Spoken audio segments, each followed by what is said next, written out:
There is no denying that psychological and emotional problems, even severe mental distress, can affect most anyone. But does this mean we are all insane?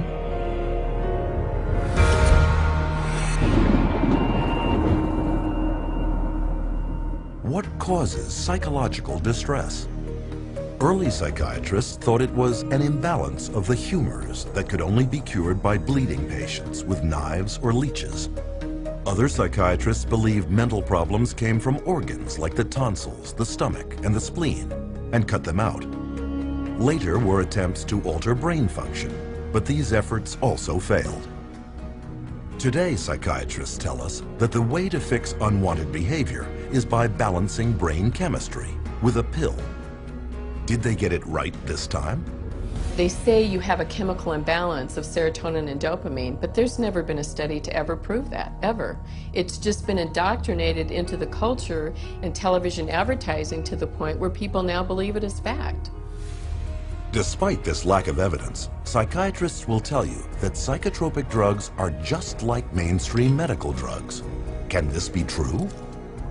The answer is that unlike a drug such as insulin that corrects a measurable and proven imbalance in the body, psychotropic medications have no visible or measurable physical abnormality to correct.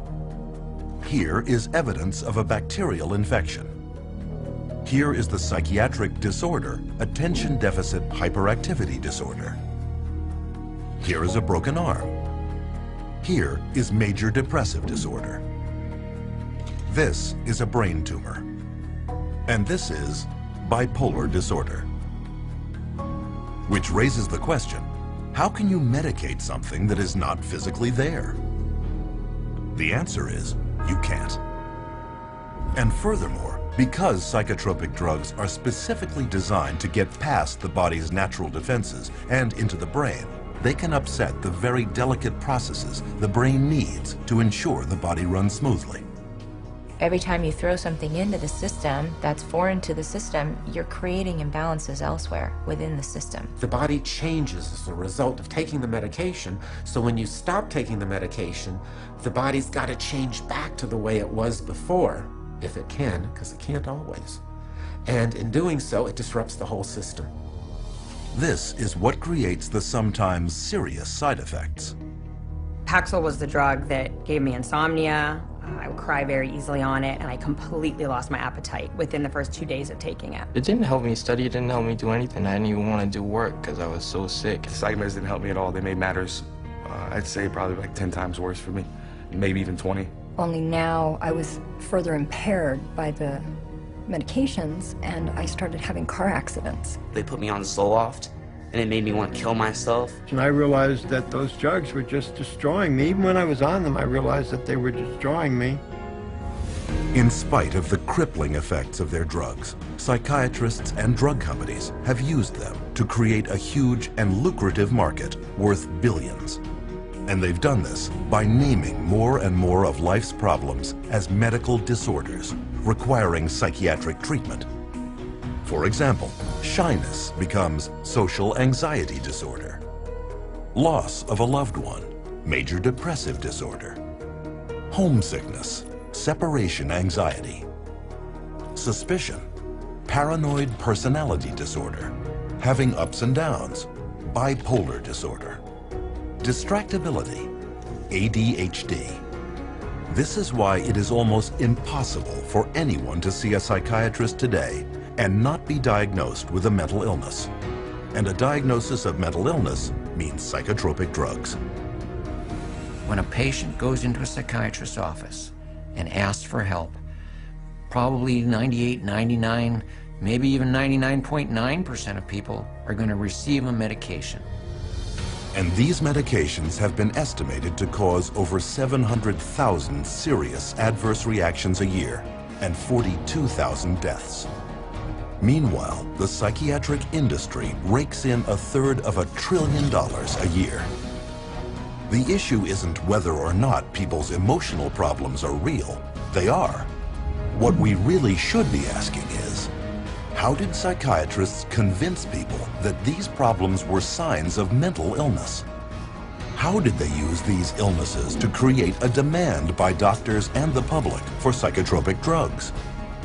And how did these drugs, with no known curative powers and a long list of side effects, become the standard treatment for every problem in life?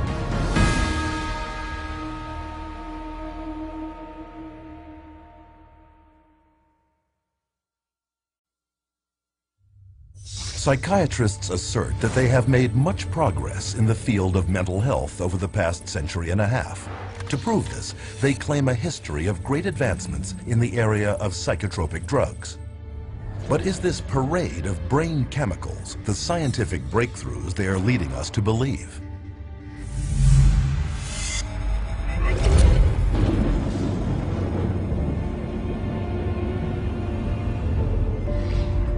Modern institutional psychiatry has depended on psychotropic drugging since its earliest beginnings in insane asylums during the 19th century. During that period, psychiatrists functioned almost exclusively as attendants, promising to cure the seriously mentally ill. But as they could not, they were not regarded by mainstream medicine as real doctors. Other physicians considered psychiatrists as almost a doctor. Okay, because they weren't doing medical stuff. So to increase their status, they needed to become much more scientific. They need to prove that this is a legitimate scientific field. This is a legitimate medical profession. So they start medicalizing everything. To control behavioral outbursts amongst inmates, psychiatrists employed early psychotropic drugs, such as morphine and opium. But contrary to their claims, these drugs cured nothing and proved to be highly addictive. This led to a whole new generation of dependence, a solution far worse than the original problem. But the attempts to control objectionable behavior continued, and by the turn of the 20th century, phony cures for mental illness, such as heroin, could be found being peddled throughout the United States and Europe. Even psychologist Sigmund Freud played a major role in the creation of the cocaine industry in the Western world, writing many glowing articles promoting its use for spiritual distress and behavioral difficulties.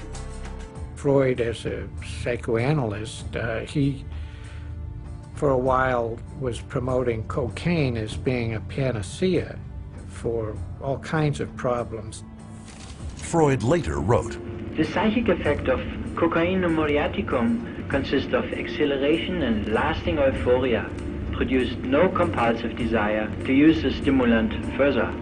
What Freud did not reveal was a significant conflict of interest involving two rival pharmaceutical giants, Merck and Parke-Davis, both paying him to endorse their respective cocaine extracts. Sigmund Freud's early psychotropic drug marketing campaign helped create a major cocaine epidemic throughout Europe at the turn of the century. Clearly, another happy pill would have to be found. It wouldn't take long. Psychiatrists in the first half of the 20th century next turned to amphetamines. As before, the hype subsided into unavoidable proof that the drugs not only were ineffective, but highly toxic and addictive. Each fad followed the same pattern. First, the drug would be hailed as a medical breakthrough for mental problems. Then, increasing reports of serious side effects would trickle in. Finally, after years of denial, when psychiatrists and pharmaceutical companies could no longer deny the dangers of the drug, they would abandon it in favor of their next wonder drug. Though none of their drug therapies had ever proven to cure anything, psychiatrists continued their search for a magic bullet that they supposed would cure all. And in 1954, their dream, they believed, was realized with the introduction of psychiatry's first so-called miracle drug, chlorpromazine, better known as Thorazine. Originally designed and tested as a synthetic dye, then as an anti-parasitic in pigs, Thorazine was accidentally discovered to shut down human motor controls. One of the first papers promoting its psychiatric use stated, "The aim is to produce a state of motor retardation, emotional indifference, and somnolence." Thorazine was considered the chemical lobotomy. Instead of cutting off the frontal lobes of the brain, with an ice pick. You didn't have to do that kind of surgery. You could do it with a drug. Thorazine proved so lucrative in immobilizing patients exhibiting unwanted behavior that its maker, SmithKline & French, organized a major promotional campaign around the drug, including paying influential psychiatrists as speakers, organizing media campaigns, and even producing national television shows, a prelude to the mass drug marketing we see all around us today. Thorazine at that time was thought of as a miracle because it was able to reduce the symptoms of psychosis and schizophrenia at that time that they knew about it. It emptied all of the psychiatric housing units. The campaign was wildly successful. SmithKline & French's income soared by over 500% in the following 2 decades, with Thorazine supplying over a third of the drug company's revenues in 1970. Eventually, an estimated 250 million people worldwide had been on Thorazine and drugs in its class, 23% more than the entire population of the United States. The floodgates had been opened. SKF and the psychiatrists on its payroll had proved that through marketing, there could be big money in psychiatric drugs. But it wasn't long before Thorazine was revealed to have problems of its own. Thorazine chronically led to really serious problems such as tardive dyskinesia, which is a movement disorder that's very, very bothersome, and supposedly it's irreversible. The tongue darting, you know, the muscle jerking, you know, the eyes rolling back in the head. Most people were sometimes permanently damaged by it. So they were going to have to live their life with this neurological problem that was actually created by the pharmaceutical industry with their medication.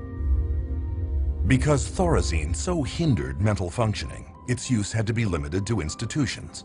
But with big money at stake, the race was on to discover a psychiatric drug that could be taken out of the institutions and into the hands of a much wider, vaster, and more lucrative market, the general public. Since they were emptying the institutions of all these psychotic patients with the advent of Thorazine, now they had to find different ways to treat people. So what better way than to go into the community and have an office and bring in your everyday person, or your executive under high stress, or mama who's taking care of all the kids, and they needed some way to create a therapy for them. In 1955, that drug was approved. Its name was Miltown, the first of the so-called minor tranquilizers. But to sell their new class of psychiatric drugs to the public, psychiatrists and drug companies first had to reposition them as working on a disease process, rather than just as sedating or restraining agents for undesirable human behaviors, as Thorazine had been. To do this, they began a marketing blitz on their colleagues, placing print advertisements in professional publications, such as the American Journal of Psychiatry. Prominent psychiatrists were then hired to spread the word to the rest of the medical field. Few knew that Nathan Kline, one of the most influential psychiatrists of his time, was being paid by the drug industry when he proclaimed that tranquilizers such as Miltown were equal in importance to the introduction of atomic energy, if not more so. Free samples were shipped to psychiatrists and physicians to get patients started on the drug. A year later, the marketing rollout hit the public. And Miltown soon became the first blockbuster psychiatric drug, not just for those incarcerated in an insane asylum, but for the mainstream public. Miltown was marketed to pregnant women, stay-at-home moms, and busy white-collar office workers, who called it executive Excedrin. So it opened up a door for community-based mental health, whereby the psychiatrist could then have a role. So they became very closely associated with the pharmaceutical industry, and they were demanding as well to come up with better things for mom and pop and the executive and the superstar Hollywood actress or actor, and soon, you know, it became a fashion to take some of these medications. By the 1960s, 36 million prescriptions for Milltown had been filled in the United States alone, accounting for $200 million in sales, an amount unheard of at that time for any psychiatric drug. Milltown's success led to the introduction of many more psychiatric drugs aimed at the general public throughout the 1950s and 60s. One such drug was Valium. Launched to the delirious acclaim of psychiatrists and the press, Valium was so widely prescribed to stressed-out housewives that it even acquired a nickname, Mother's Little Helper.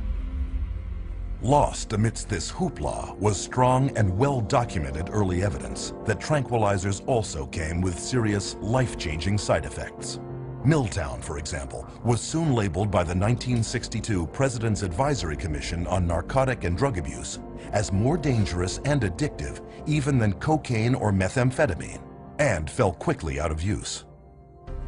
But the psychiatric community ignored these warnings. Pandora's box had been opened, and with their new pills, they were no longer caretakers of the insane. They were real doctors administering drugs to patients. And their backward logic was, if the drugs did indeed shut down mental symptoms, weren't they therefore addressing some physical disease in the brain? Within years, this reasoning enabled psychiatry to undergo a profound change. Psychiatrists were no longer caretakers, they were doctors. Mental complaints were no longer psychological, they were symptoms of disease. And to treat them, psychiatrists wrote them prescriptions. It's all about money. The use of writing prescriptions and having an income from people coming in and getting their prescriptions and this, that, and the other is what revived the psychiatric community. It was the thing that put them back where they were earning money again. Business was going so well that a group of prominent psychiatrists met in Puerto Rico in 1967 to lay out the expansion of psychotropic drug use for the year 2000. According to organizing psychiatrist Dr. Wayne O. Evans, psychomedication is now an accepted way of life, and the search for the just right pill has become the goal for many people. By the early 1980s, Valium had become the most widely prescribed drug of any kind in the Western world. In 1978 alone, nearly 2.3 billion tablets sold, enough to medicate 1/2 of the world population.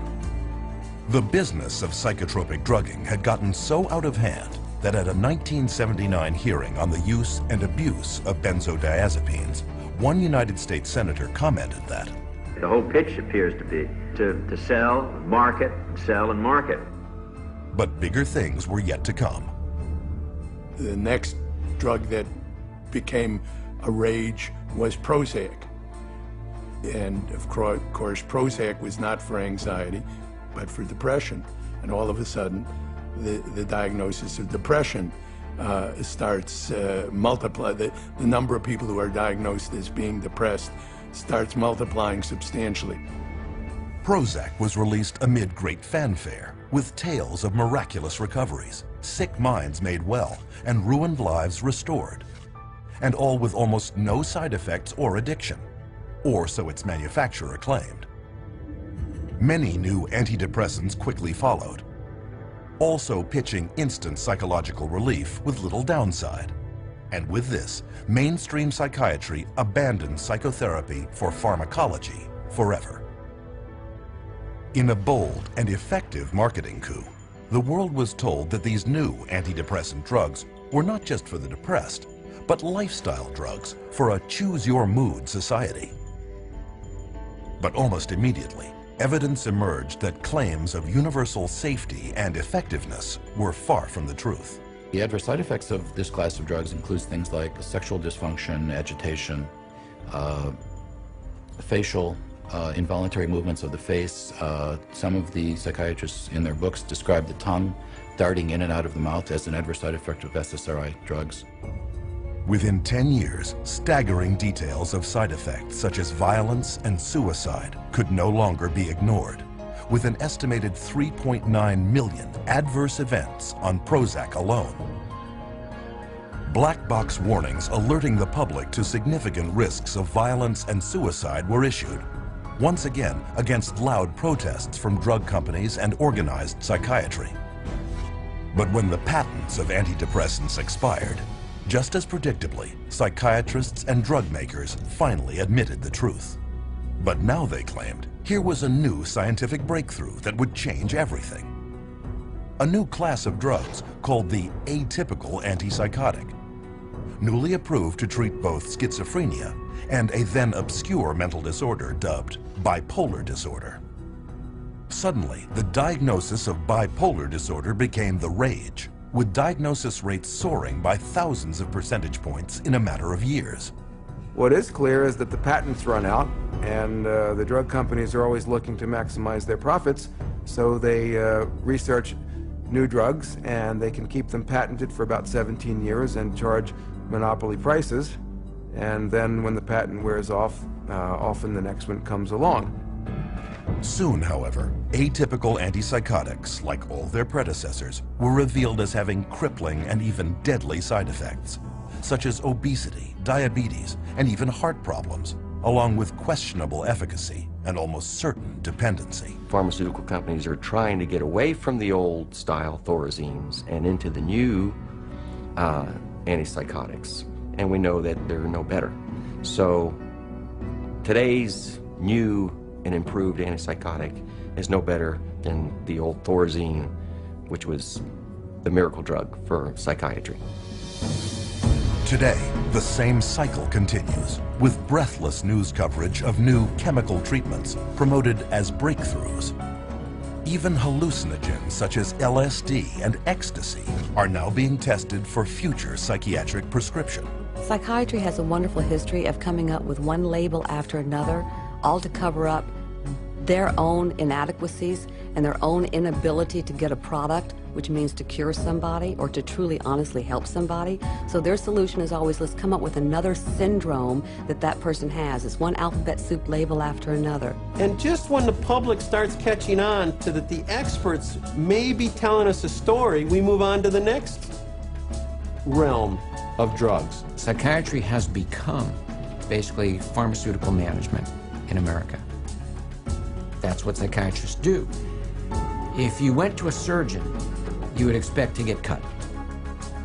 If you go to a psychiatrist, you expect to get medicated. That's what psychiatrists do. A century and a half later, two questions remain. Where is the science that backs psychiatry up? And how long will the public continue to be fooled by false hopes, hype, and outright lies?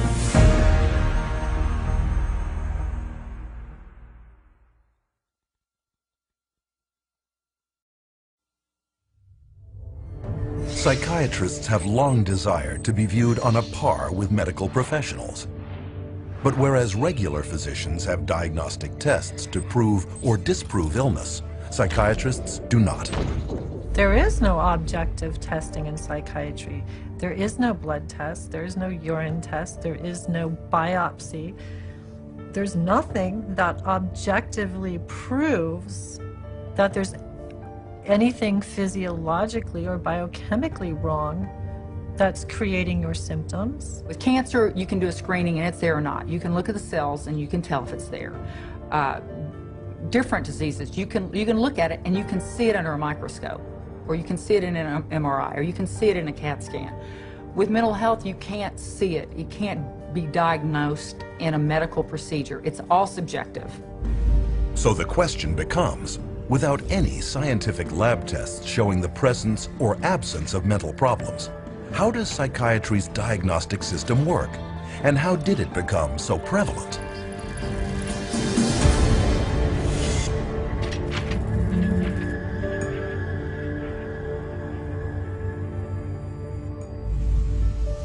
Psychiatry's search for scientific grounding has been going on for well over a century. In the late 19th century, German psychiatrist Emil Kraepelin was the first to attempt to classify mental problems as medical disease states. Though he devoted his life attempting to prove that these problems came exclusively from biological and hereditary sources, he never could, finally concluding it was nearly impossible to scientifically distinguish the normal from the insane. In spite of Kreplin's findings, psychiatrists persisted, with many efforts at classification throughout the years, resulting in the first edition of the Diagnostic and Statistical Manual of Mental Disorders, published by the American Psychiatric Association in 1952. A small spiral-bound 130-page handbook, DSM-1 described 112 so-called mental disorders, based not on standard scientific procedure, but contributions from a write-in ballot mailed to 10% of the APA's member psychiatrists. With the release of its second edition in 1968, the DSM had now grown to 145 disorders. Still not based on any science, though packed with theories on the origins of its illnesses. But with the sudden surge in popularity of psychiatric drugs such as Miltown and Valium among the general public, the psychiatric community realized that a biological explanation to justify prescribing them had to be found. And they found it in a paper written by psychiatrist Dr. Joseph Schildkraut. Though he had no means of discovering what normal brain chemistry should consist of, Schildkraut theorized that mental problems might be caused by a biochemical imbalance of neurotransmitters in the brain. It's a great line, the chemical imbalance. There's no evidence for it. There is no way you can measure or document that such a thing occurs in the first place. There are no lab tests to see what your neurotransmitter levels are or how much you need and how off your balance is. Chemical imbalance sounds good, sounds scientific, but whereas, as we know, there isn't any way to measure what the balance is. There is no identifiable chemical imbalance in the human brain other than the chemical imbalance that comes from putting a medication in that brain. And so we've been sold that there's a chemical imbalance, but there's no science to back that up. Though Schildkraut was never able to prove his chemical imbalance theory, it was too late. The psychiatric community had already adopted the theory as a plausible-sounding medical explanation for the mental disorders listed in the DSM. But without a test confirming a chemical imbalance, psychiatrists were still bedeviled by a severe inconsistency of diagnosis. Not only that, but psychiatrists were often unable to tell the sane from the insane. This point was driven home in 1972 in the famous Rosenhan experiment, where a total of 8 perfectly healthy volunteers each presented themselves at a mental institution, claiming to hear voices in their head that only said the words empty, hollow, or thud. No other psychiatric symptoms were stated. The result, each of the volunteers, including Dr. David Rosenhan himself, was immediately committed into the institution. The moment we were admitted to the hospital, we abandoned our symptom, and we behaved the way we usually behave. The question was, would anyone detect that we were sane? The answer was, no. No one ever did. All but one was diagnosed as schizophrenic. They were only discharged after admitting they were indeed mentally ill and in remission. After learning of the experiment, the psychiatric community was furious.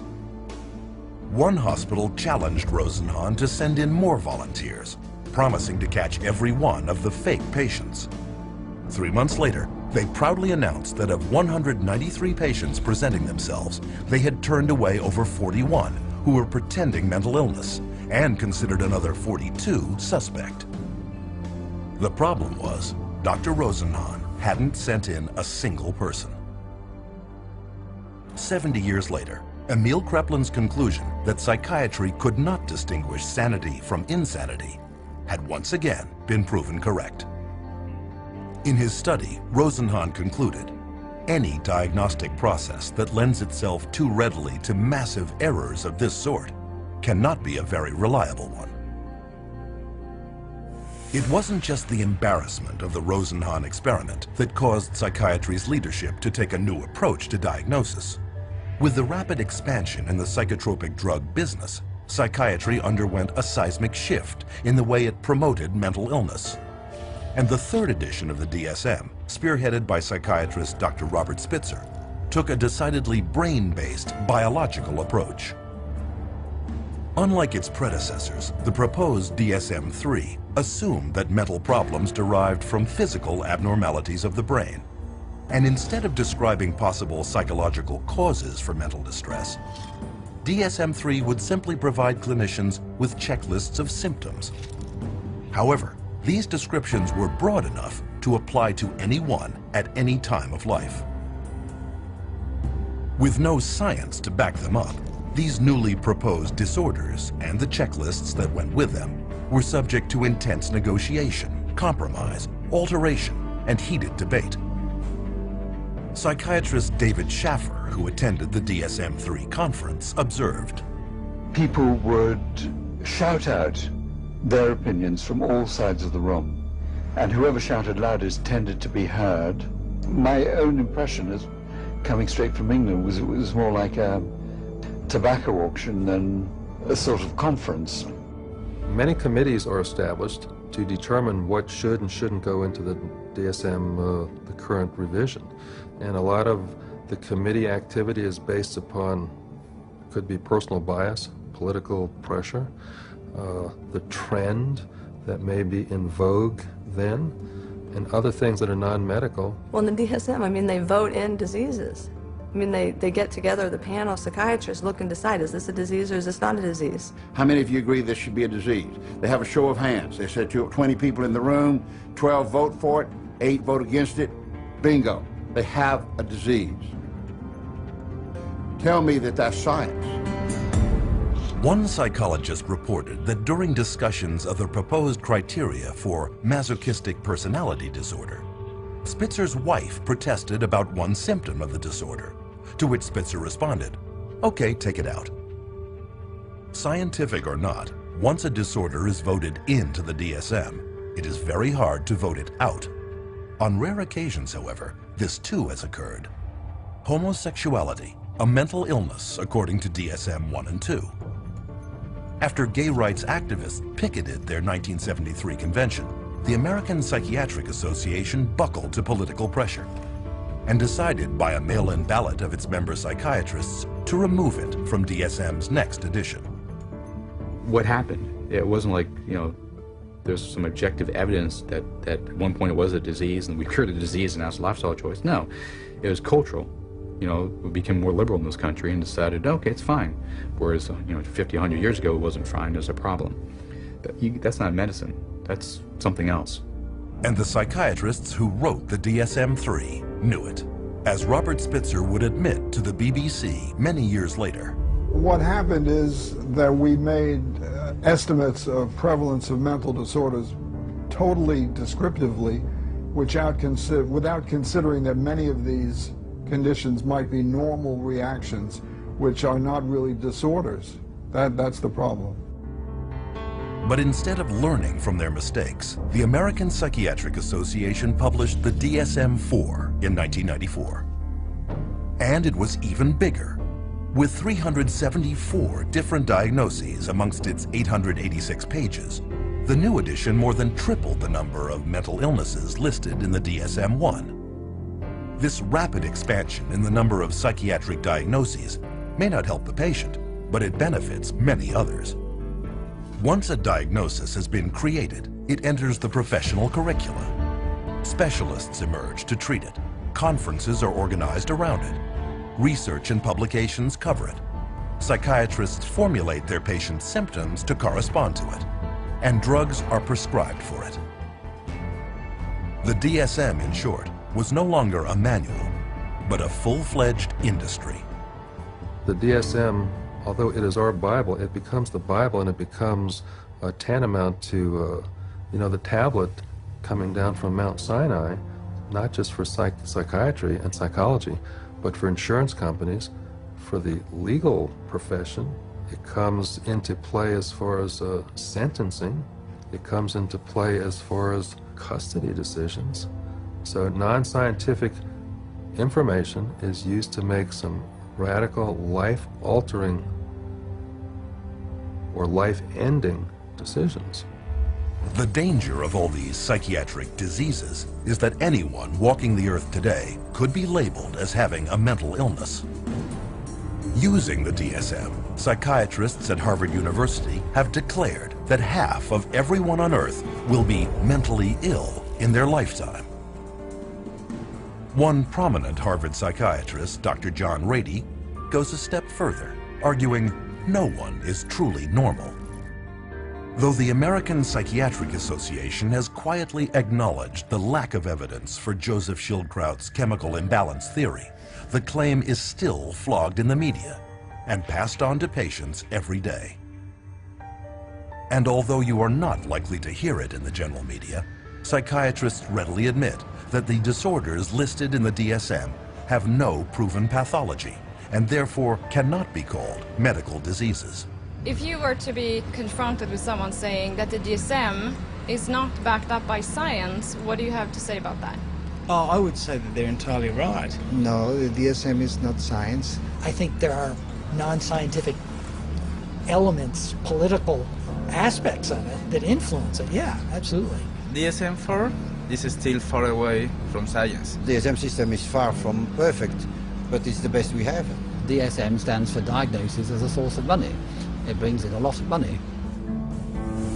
Nonetheless, the next edition, DSM-5, is in the planning stages and is due to be published in 2012. And this time, the negotiation for the next new psychiatric diseases is being held in secret. But we do know some of the new disorders under consideration. One is internet addiction disorder, originally presented as a joke in a 1997 New Yorker article. Regardless, it is now claimed that 25 million people may qualify as compulsive surfers. Other disorders contemplated for DSM-5 include compulsive shopping disorder, binge eating, apathy disorder, parental alienation syndrome, relational disorder, intermittent explosive disorder, road rage. All potential disease categories with psychotropic drugs waiting to be assigned to them. According to the APA, 19 of the 27 psychiatrists on the top panel deciding on what illnesses to include in the next edition of the DSM have financial ties to drug companies. The situation got so bad that the architect of DSM-3, Robert Spitzer, and DSM-4 editor Alan Francis went public, warning the APA might well be accused of a conflict of interest in fashioning DSM-5 to create new patients for psychiatrists and new customers for pharmaceutical companies. But the psychiatric community has decided not to address this issue, and for good reason. Today, psychiatric drugging rakes in over $80 billion a year for pharmaceutical companies. And with every new edition of the DSM, the diagnoses have not only expanded in number, but cast a wider net to encompass such population segments as senior citizens, the military, pregnant women, and even children. In my training, when I first started this, they told us that they would not give a bipolar diagnosis for a child under 18. These days, I see children diagnosed with bipolar disorder at 5 and 6 years old. A 2-year-old can be throwing a temper tantrum and then stop and be fine. Anybody that's a parent has seen that happen. That doesn't mean they're mentally ill. It means they're 2-year-olds. How can you even diagnose a 2-year-old as a bipolar disorder? I mean, how can you diagnose anybody as a bipolar disorder if you want to look at it that way? Because there is no such thing as bipolar disorder, not from a medical standpoint. It's not like you can find a cell in a person that shows that they have bipolar disorder. It's not like they have a fever or run a temperature, like if they had a physical illness. This is a behavioral definition only. In other words, a human being sat there and made a subjective decision that this person has this so-called condition. Today, nearly 1 million children are diagnosed as bipolar, making it more common than autism and diabetes combined. In 2007, 500,000 children and teenagers took at least one prescription for an antipsychotic, including 20,000 under the age of 6. Antipsychotic drugs, powerful chemicals designed originally for only the most seriously mentally troubled, are now a $22.8 billion industry. If you spent days reading the newest DSM, you would be able to diagnose every human being that you ever saw.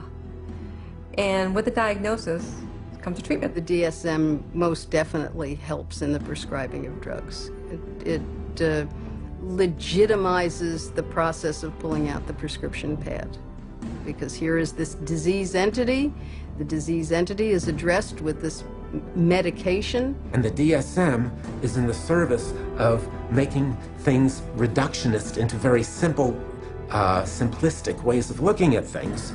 That makes it easier for the pharmaceutical company to create a medication for. The only thing that we've left out of that equation is the person. And the average person is completely unaware that psychiatric diagnoses are not medical, but merely voted on behaviors. Which leads us to our next question. How do psychiatrists take these invented disorders and get people to believe they have them?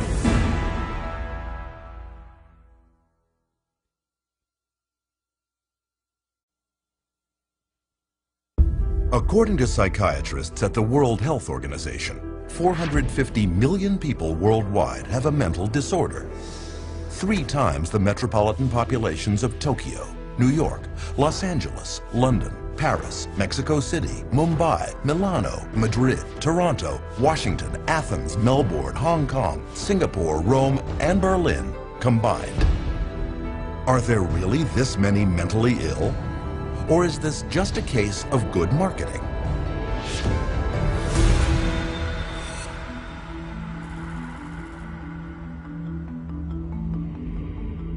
In early 1999, the United States was confronted with news of a frightening new disease epidemic. You blush, sweat, shake, even find it hard to breathe, posters read. With the tagline, "Imagine being allergic to people." The disease was social anxiety disorder, SAD, or SAD, and it was claimed to affect about 13.3% of the American population. And to find out more, readers were instructed to contact a group called the Social Anxiety Disorder Coalition.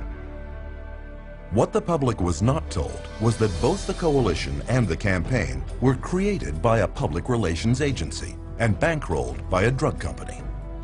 Later that year, while the campaign was making millions of people aware of this previously unknown disease, the antidepressant Paxil became the first drug approved by the FDA for the treatment of social anxiety disorder. Psychiatrists such as Jack Gorman of Columbia University and Murray Stein of the University of California at San Diego signed up as psychiatric frontmen for Paxil's ad campaign. And within 3 years, Paxil shot from 3rd place in its drug class to 1st. Paxil's product director would later boast, "Every marketer's dream is to find an unidentified or unknown market and develop it." That's what we were able to do with social anxiety disorder. Paxil's competition took notice.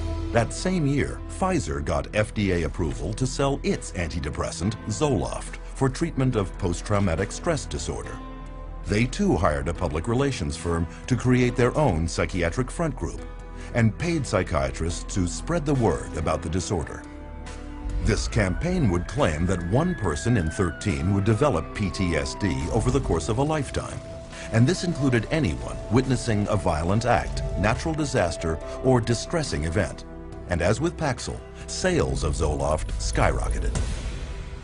For the psychiatric drugs, the goal is to have as many people on them as possible. So the way to do that is to convince normal people that they have some defect or mental disease or condition that requires treatment. So I mean that's the way they do it. They hire these big marketing companies that come up with these campaigns. We're going to tell you about your disease so that you can lead a happier, healthier life. Oh, and by the way, we have a drug too that helps to treat this disease. This practice of selling sickness is known as disease mongering, a term defined by the late journalist Lynn Payer as trying to convince essentially well people that they are sick, or slightly sick people that they are very ill. On Madison Avenue, disease mongering is accomplished through a strategy known as condition branding, where mental illness is pitched just like cars, beer, or laundry detergent. And according to top New York branding guru Vince Parry, no therapeutic category is more accepting of condition branding than the field of anxiety and depression.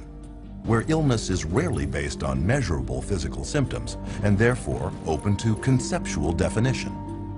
Parry then suggests to executives 3 principal strategies for what he called fostering the creation of psychiatric illness. The first is elevating the importance of a condition, or leading the public to believe that a minor or temporary mental problem is much worse and far more widespread than it really is. Prior to the introduction of SSRI antidepressants, depression was considered, even by psychiatrists, to affect only 100 people per million. Since then, estimates have been raised to as many as 100,000 cases per million, a 1,000-fold increase. The result is about 10% of Americans, some 27 million people, currently on antidepressants, twice as many as in 1996. Very good marketing, that all, expressions of human emotion, deep sadness and fear and anger and whatever else happen to be, are now classified as, a major problem, a psychiatric problem, a psychological problem that needs to be dealt with drugs. Another psychiatric illness, bipolar disorder, was also considered rare, affecting only 1/10% when it was first introduced in the DSM-3. Today, there are claims that as many as 10% of the population, 100 times the original number, have the condition. Pediatric bipolar disorder was not even listed in the DSM when Harvard psychiatrist Dr. Joseph Biederman began publishing studies claiming that mood swings in children were not normal behaviors, but in reality, mental illnesses. Biederman's disease-mongering campaign worked. In the last decade alone, the rate of children labeled with bipolar has soared 4,000%. But what parents were not told was that 25 different drug companies had underwritten Dr. Biederman's work. The extent of their influence was not revealed until a 2008 Senate investigation exposed Dr. Biederman for failing to report more than $1.6 million in pharmaceutical income. But these revelations had no effect on psychiatry. Pediatric bipolar continues to be widely accepted in the psychiatric community. These labels are being applied to younger and younger children, which I think is really, a sad case. Not sure I agree with any of those labels to begin with, but let alone for them to be applied universally to young kids. This idea that childhood itself is a psychiatric disease is simply based off some completely unsubstantiated idea that got printed in the psychiatric manual, and there's no science behind it whatsoever. Disease-mongering strategy number 2, redefining an existing condition. This tactic takes an ordinary state of mind and recasts it as a psychiatric disease that now must be treated with drugs. Case in point, the winter blues, a common mental condition related to the lack of sunlight during winter months, but redefined by psychiatrists as seasonal affective disorder, a psychiatric disease requiring psychiatric treatment. As another example, consider the changing emotions during a woman's menstruation, made over by psychiatrists as premenstrual dysphoric disorder, a mental illness discovered not in a laboratory, but in the marketing department of drug maker Eli Lilly. When Prozac patent came up, they realized they needed to come up with some sort of new to keep the money rolling in, and they came up with a new disorder. They just made it out of thin air, the premenstrual dysphoric disorder, the PMDD, and then the new wonder drug, which was Serafem, which if you look at Serafem on the back of the label, it just says, this is Prozac. And they were able to keep that patent so that nobody else could make it, so that they could keep that money rolling in. Many of the drugs today are simply drugs repackaged. They're drugs that had a patent and now are generic, or now get called something else, or they decide now to use them for something else. Disease-mongering strategy number 3, creating a new condition for an unmet market need. Example, compulsive shopping disorder, publicized by psychiatrist Dr. Jack Gorman. In Gorman's public appearances, a recent study was cited that claimed that as many as 20 million Americans, 90% of them women, could have the problem. What he did not reveal was that the study was funded by Forest Laboratories, maker of the antidepressant Celexa, and that he was a paid consultant to at least 13 pharmaceutical firms, Forest included. Most consumers have never heard of the concept of marketing of disease for profit, but to those in the advertising and drug industries, it is well known.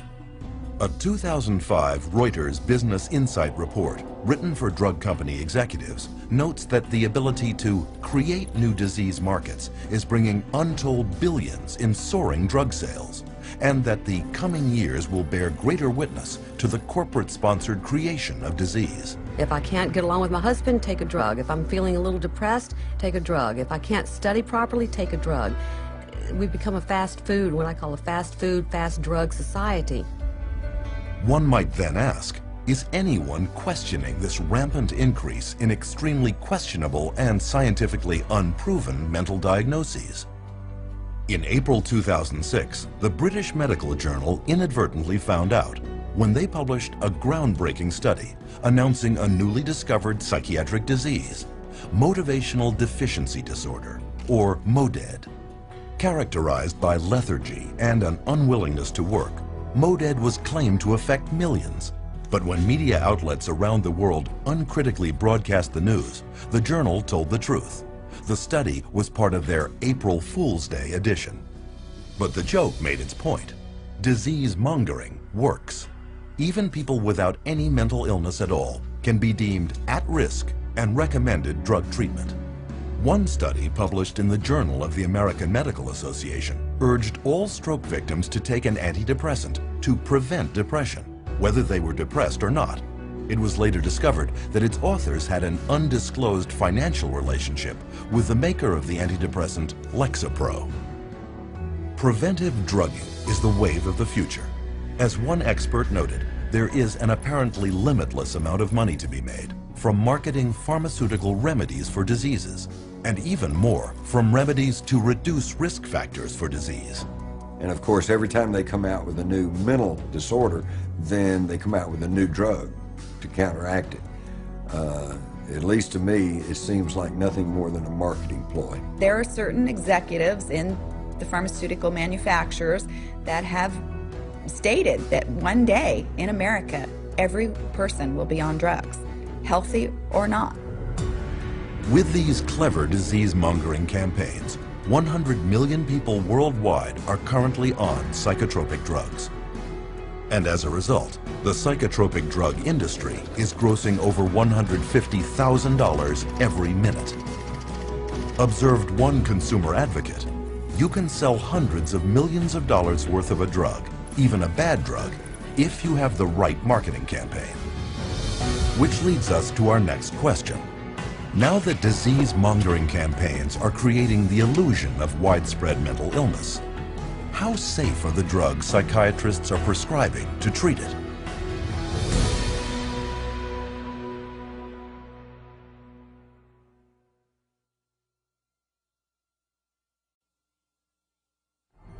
In modern psychiatry, psychotropic drugs have become the weapons of choice. But are they as safe as we've been led to believe?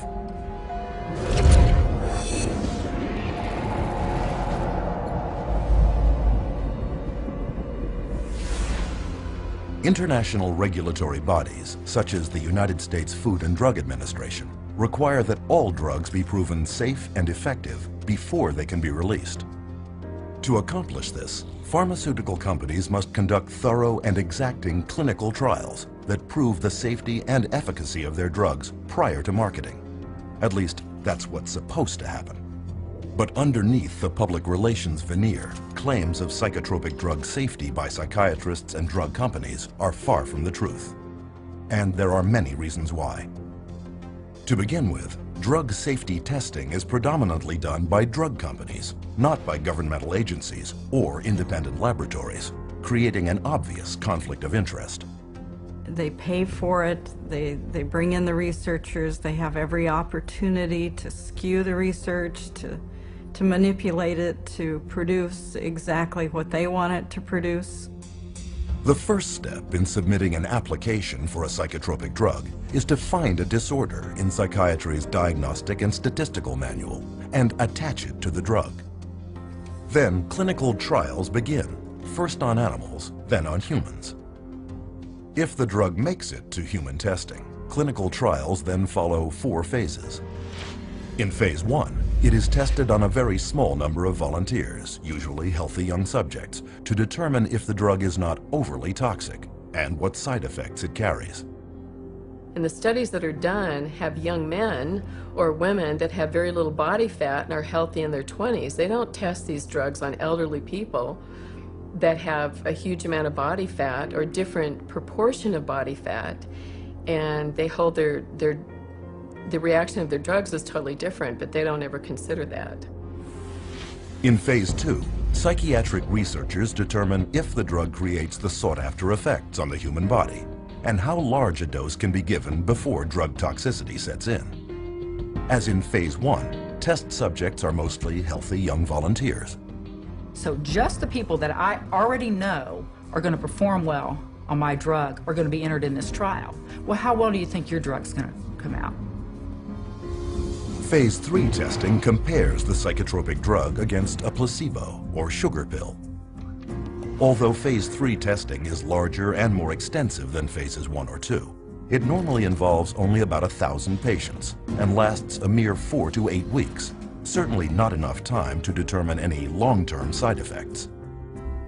Today, clinical research is a profit-driven multinational industry where drug companies and psychiatric researchers are involved in every detail, from study design to data analysis to study publication. But in doing their trials, psychiatrists face a problem the rest of the medical field does not. They have no scientific lab tests to objectively measure improvement. On a clinical trial for, say, a drug for cancer or for high cholesterol, it's easy to see if something is working because you can look at the study result. The cholesterol level is dropped, or the cancer is shrunk, or the cancer cells are going away, or there are less of them. You can physically see the answer. With mental health issues, you don't have that luxury. It is this lack of science that permits psychiatric drug researchers many opportunities to skew results of drug trials in the pharmaceutical company's favor. One of the ones I think that is most important is the placebo washout. And what that is basically that they give people placebo pill, the sugar pill, and then anybody who says that they feel better, they get rid of them. And so in which case, they already skew the sample of people being included into the study. That's going to stack the cards against the placebo, and it's going to show an artificial greater effect for the drug. The data shows that the people that got placebo did better. And you know what the researchers said? Oh, that's the placebo effect. Well, we want to get those people out of the study. Another trick of the trade involves giving subjects the test drugs prior to the trial and then putting them in withdrawal. Then, after starting the trial, they are put back on the test drug and will either come out of withdrawal and score better, or, if on a placebo, will continue to feel worse.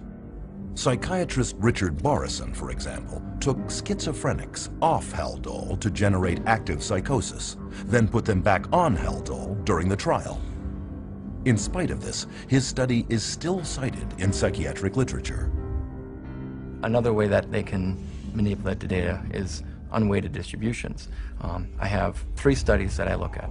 One study has 1,000 people in it, and another one has 10 people in it, and another one has 15 people in it. The 1,000-person study showed that the drug was no benefit at all. But the 2 other studies that only had 10 and 15 people in it showed the drugs were incredibly superior. So what do they say? They say 2 out of 3 studies showed greater benefit to the drug group. Perhaps the most common way of tilting the outcome of a clinical trial is simply not to count the individuals dropping out of the study because of the side effects.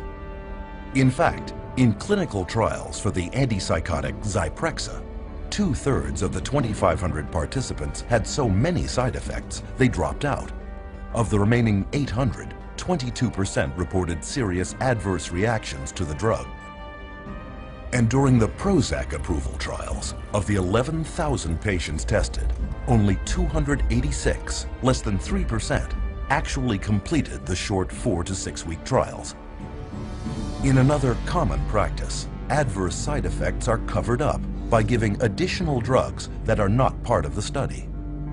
And some researchers have been known to simply falsify the studies.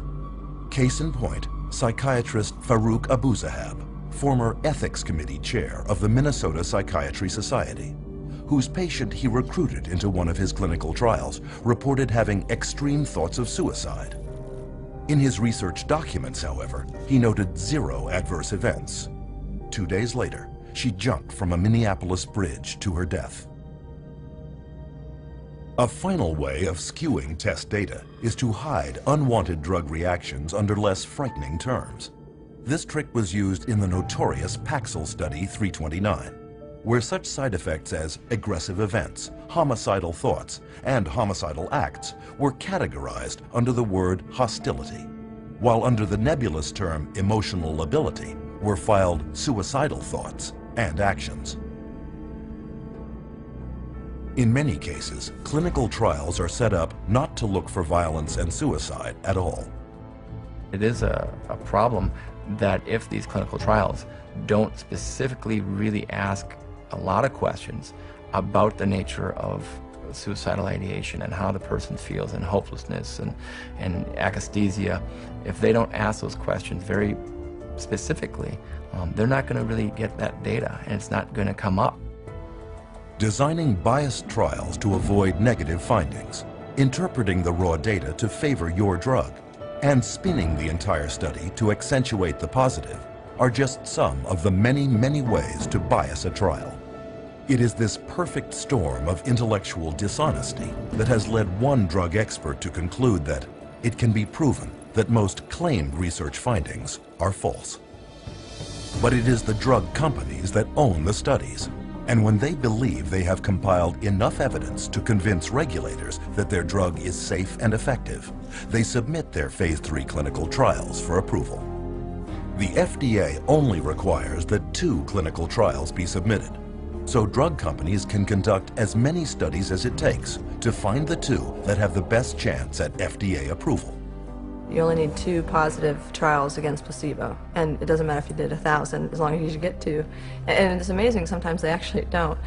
They might pool data from another couple of clinical trials in order to get that approved. They don't need to report all their data. They don't need to report all the trials that they do. They only need to report the ones that they want. They can handpick whichever one they want and then submit just those couple to the FDA. As FDA Director of the Division of Neuropharmacological Drug Products, psychiatrist Paul Lieber complained, the sponsor could just do studies until the cows come home, until he gets 2 of them that are statistically significant by chance alone, walks them out, and says he had met the criteria. The New England Journal published a study about a year ago showing that many clinical trials that had been conducted and registered with the Food and Drug Administration were never published because they came out showing no significant advantage over placebo. So antidepressants are not as effective as they are being made out to be, and the side effects are not as emphasized as much as they should be. This point was driven home in 2008 by psychologist Irving Kirsch and his colleagues, who obtained every clinical trial ever submitted, published and unpublished, from the U.S. Food and Drug Administration of 4 new-generation antidepressants. The results were both alarming and enlightening. In Kirsch's words, antidepressant medications have reported only modest benefits over placebo treatment.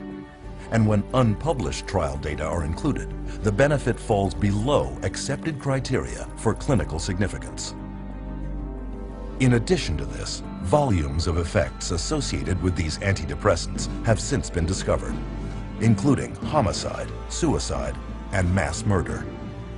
People really don't realize that from the beginning there's been a question of how marginally efficacious these drugs really are apart from placebo. And yet we have horrific side effects. Combine the 2, and where's your risk to benefit ratio? It's down the toilet. But psychiatrists dismissed Kirsch's study because psychotropic drugs are big business, and clinical trials are a big part of that business. Take, for example, Martin Keller, former chair of the psychiatry department at Brown University, lead author of the so-called Paxil 329 study. This clinical trial, which tested hundreds of children on the antidepressant Paxil, found that the drug was generally well tolerated and effective, which in scientific terms is glowing praise. And the study's list of co-authors 22 of the most prominent key opinion leaders in psychiatry. I mean, that was a lot of people, but they were the who's who of psychiatry, and this was going to be a publication that I think, took them, into the end zone on getting their approval for kids. With the FDA's blessing, Paxil became a blockbuster in the child and adolescent market, with sales of $55 million in 2002. It wasn't until the New York State Attorney General's office sued in 2004 that the truth finally came out. The raw data showed that not only was Paxil no more effective than placebo, but the young patients on Paxil were 6 times more likely to have suicidal thoughts. In fact, this data also revealed that 11 of the 93 children on the study developed serious side effects, of whom 7 had to be hospitalized. But according to Keller's own administrator, many of those children were either dropped from the study or coded as non-compliant to avoid having to be counted. While admitting no guilt, the drug company settled out of court for $2.5 million, less money than Paxil was grossing every 7 hours. Hundreds of civil suits followed, but when Dr. Keller, as lead author of the Paxil 329 study, was deposed by attorneys, he would not admit to much. I can't remember exactly what I said. I don't remember anything specific about any of these meetings. If my name wasn't on the top, I wouldn't remember ever having seen it. If I saw them, I don't remember. The answer is, I don't remember. I don't recall if I was. I don't recall asking him, which isn't to say that I didn't. I want to pick up on the question Mr. Coffin asked you about the 5-fold increase of the Paxil kids experiencing suicidality over the placebo kids. You recall those questions? I do. And you said that you weren't particularly aware of that, except for with regard to a manuscript that was sent to you in confidence by GSK. Correct. That actually is not correct, though. I mean, this was an issue that had been presented to you by a number of different reporters that you personally responded to. Is that correct? I don't remember. How could Dr. Keller have known so little about the drug study of which he was lead author, and which he himself used to promote Paxil for children in prominent medical journals and conferences? The ultimate publication of Study 329 was ghostwritten by an agency hired by GlaxoSmithKline, and eventually they, after the manuscript was written, they put Martin Keller's name on it as an author. There again, and maybe you can tell me where I can find it in the paper. No, I'm asking you if you were aware. I don't remember the specifics. And then we finally showed him a document from GlaxoSmithKline where GlaxoSmithKline says that the study was entirely flawed. It was a complete failed study, and it certainly didn't show that Paxil was remarkably efficacious for treating children and adolescents in depression. Can you read that into the record, please? Essentially, the study did not really show Paxil was effective in treating adolescent depression, which is not something we want to publicize. We asked him, with that information now, how can you tell us that it would be okay and safe to give a kid Paxil? And he couldn't answer the question. He sat back, he put his head in his hands, and for, the longest 2 minutes sat there silent. During the last 2 years of his Paxil study, Keller personally pocketed $1 million in drug company money, none of which he disclosed in his published research. When people look at the field of psychiatry and they hear all these reports in the New York Times and Boston Globe, and they see this psychiatrist or this psychologist, took money and didn't disclose it, they wonder, well, is this causing a biases, in the field? I think that's a legitimate concern of the public because of the fact that it is true. With this level of corruption pervading the testing of psychotropic drugs, one is left with the question, where are those who are entrusted with our protection?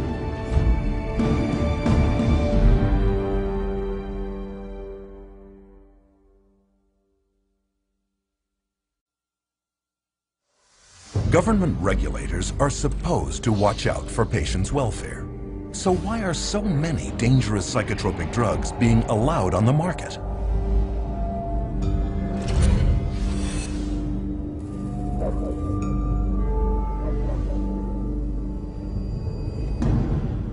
At one point, the U.S. Food and Drug Administration was considered the gold standard in drug safety. But this is no longer the case with psychotropic drugs, where psychiatrists and drug companies have virtually taken over the approval process. FDA drug advisory panels that recommend the approval of psychotropic drugs have long been filled with psychiatrists with financial ties to drug companies. One study showed that 92% of FDA advisory meetings in the last decade included at least one member with conflicts of interest. In response to the accusation of conflict of interest, the FDA says that they have tried to find mental health experts without drug industry connections, but can't locate any. To solve this, they issue waivers, where a psychiatrist is allowed to sit on a psychotropic drug advisory panel, despite having a financial conflict of interest of up to $50,000 a year with drug companies. The advisory panels that review drugs, most of these people are direct recipients of money from usually the drug under study, the company that's submitting the drug, and they waive the conflicts most of the time. So it's pretty pervasive, and it's quite insidious. Full waivers have been granted to the following participants: Dr. Andrew Leon for his role as a member of a data safety monitoring board for an affected firm. He receives between $10,001 and $50,000 per year. Dr. Bruce Pollock has been granted a limited waiver for his activities on an advisory board and speakers bureau for an affected firm in which he receives less than $10,001 per year. Ms. Jean Bronstein for her ownership of stock and a bond in an affected firm in which the value falls between $50,001 and $100,000. You could be paid massive amounts of money by the drug companies, you know, in this sense, and then turn your head here and then say, okay, now I'm going to review the drug. And that huge conflict of interest was not to be discussed. In fact, they didn't want people putting it out there. That was the policy. So they still allow it. They still allow that conflict to continue. But now it's meant to, you know, I guess they're supposed to acknowledge if there's a conflict of interest.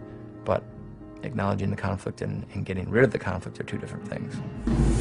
The revolving door between government, academia, and the drug industry is one of psychiatry's worst-kept secrets. There's a revolving door, FDA and drug, FDA and drug. So we have a system where those institutions that people trust, want to trust, would like to trust, are truly untrustworthy. Case in point, Daniel Troy, a former drug company lobbyist who was then hired as general counsel for the FDA, where he filed legal briefs in favor of drug companies and against drug victims. He was the drug lobbyist lawyer, and then he became the general counsel of the FDA. I mean, they talk about having the wolf watch the chickens. After leaving the FDA, Daniel Troy went back to the drug industry, where he is now Senior Vice President and General Counsel for pharmaceutical giant GlaxoSmithKline. This is the atmosphere under which psychiatrists at the FDA give drug makers approval to sell psychotropic drugs. But the clinical trials are not supposed to end here. There is one final stage of testing to go, Phase 4. Phase 4 requires that drug companies track the adverse side effects that will undoubtedly occur in the general public, well beyond the very small samples of Phase 3. The sheer number of side effects that will now emerge has prompted one advocacy group to warn that most drug safety problems will not show up until the drug has been on the market for at least 7 years. The meds are not tested long-term before they get approval from the FDA. The studies tend to be a matter of weeks or a few months, but nothing looking at over the years.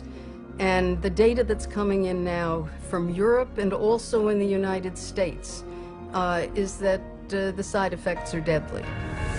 Instead of serving a safety function as post-marketing surveillance, Phase 4 clinical trials are now being recast as post-marketing research and repurposed into a means of testing psychotropic drugs for additional psychiatric disorders.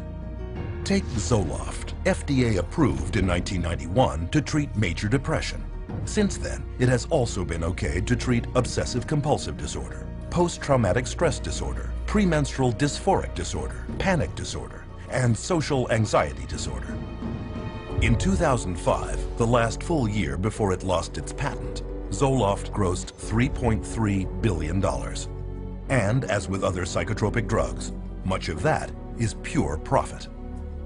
100 Xanax pills, for example, only cost 2.5 cents to manufacture, but retail on average for $136.79, a profit of well over 500,000%. It is for this reason that drug companies enjoy profit margins of about 16%, triple the norm of most businesses. In 2006, drug companies' CEOs of the 10 leading drug companies were paid an average of $18 million a year, almost 400 times the median household income of the average American family.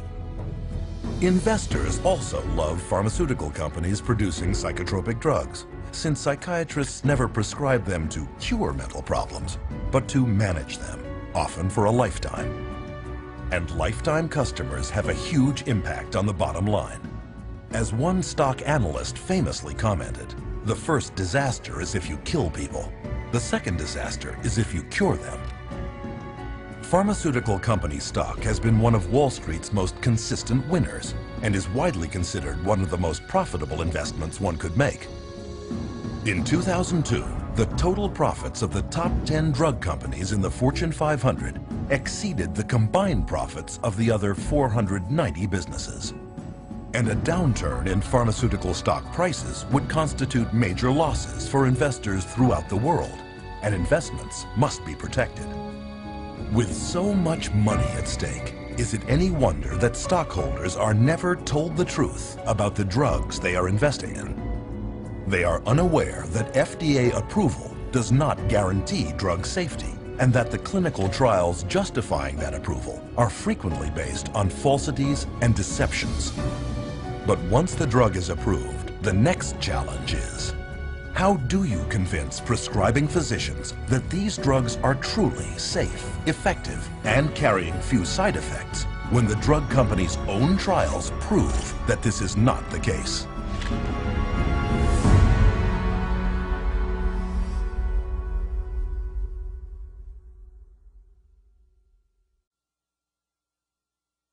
As powerful psychoactive substances, psychotropic drugs are available only through the prescription of a medical doctor. So how did psychiatrists and drug companies succeed in convincing millions of doctors to prescribe them to hundreds of millions of people?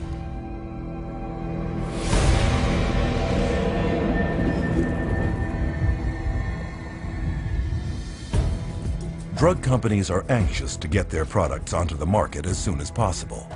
This is, after all, a business, and every day can be worth millions. To assure the public and mainstream physicians that their little-tested psychotropics are safe, drug companies spare no expense in getting psychiatrists to stand behind them, and psychiatrists are happy to take the money. It's really quite an interesting marriage that the drug companies have with the medical profession, and psychiatry primarily is a strong arm of that. This relationship is born in medical school. You go to medical school and you learn that drugs are the answer. And then you go into residency and you're told about this whole armamentarium of psychotropic drugs, and if somebody's bipolar, you use this whole group of drugs. If someone's depressed, you use these drugs, and so on. And that is the Bible.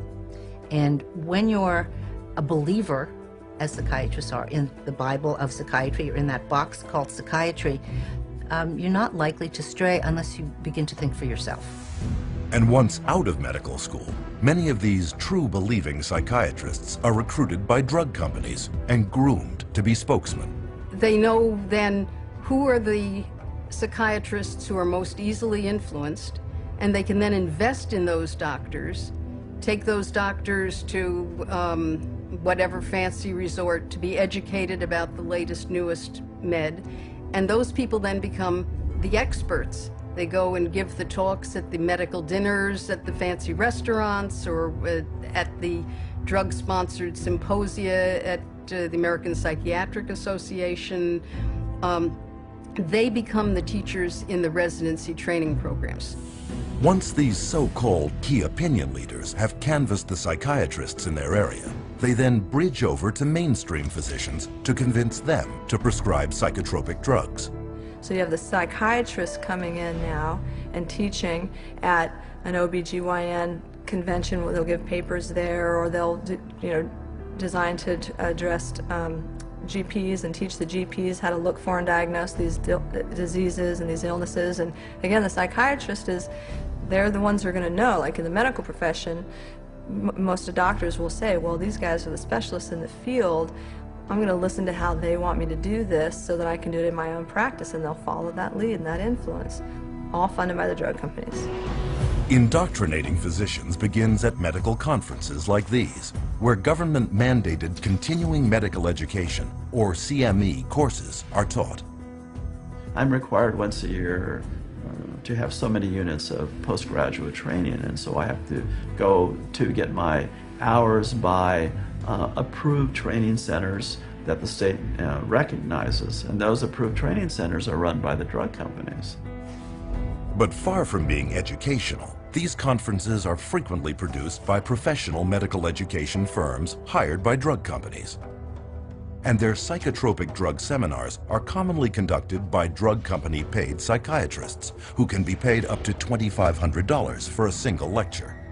Most of the continual medical education conferences and courses are sponsored by pharmaceutical companies, and so I can guarantee you they're not going to have doctors talking about the risks of using their medications. The purpose of these conferences is clear. As one of the medical education company's marketing materials reads, whatever combination of audiences you need to motivate in order to exert maximum leverage on the marketplace, we can help you identify them, reach them, and influence their behavior. As a marketing strategy, CME works. In one study, prescription rates of doctors following medical education conferences went up 87% for one drug and 272% for another. Not surprisingly, the pharmaceutical industry now spends up to $1 billion for 371,000 such events every year. And as long as they're making money, they're going to do everything they can to subsidize medical education, medical journals, postgraduate medical education, including the educating of psychiatrists, to use as many drugs as possible. And the psychiatrists paid to give these talks make out very well. Case in point, Dr. Charles Nemiroff of Emory University. With deep financial ties to nearly 24 different drug companies, Dr. Nemiroff received $2.8 million in pharmaceutical money from 2000 to 2007. When it was revealed that he had violated federal law by failing to report $1.2 million of this money to his university, he stepped down as chairman of Emory's psychiatry department. But Dr. Nemiroff did not stop at speeches and personal appearances. He was also exposed for having financial ties to a company whose medical device he reviewed favorably in a psychiatric journal he himself edited.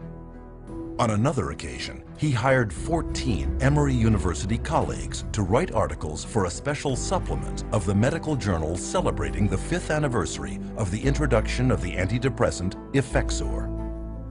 Nemiroff's journal is one example of a very large problem.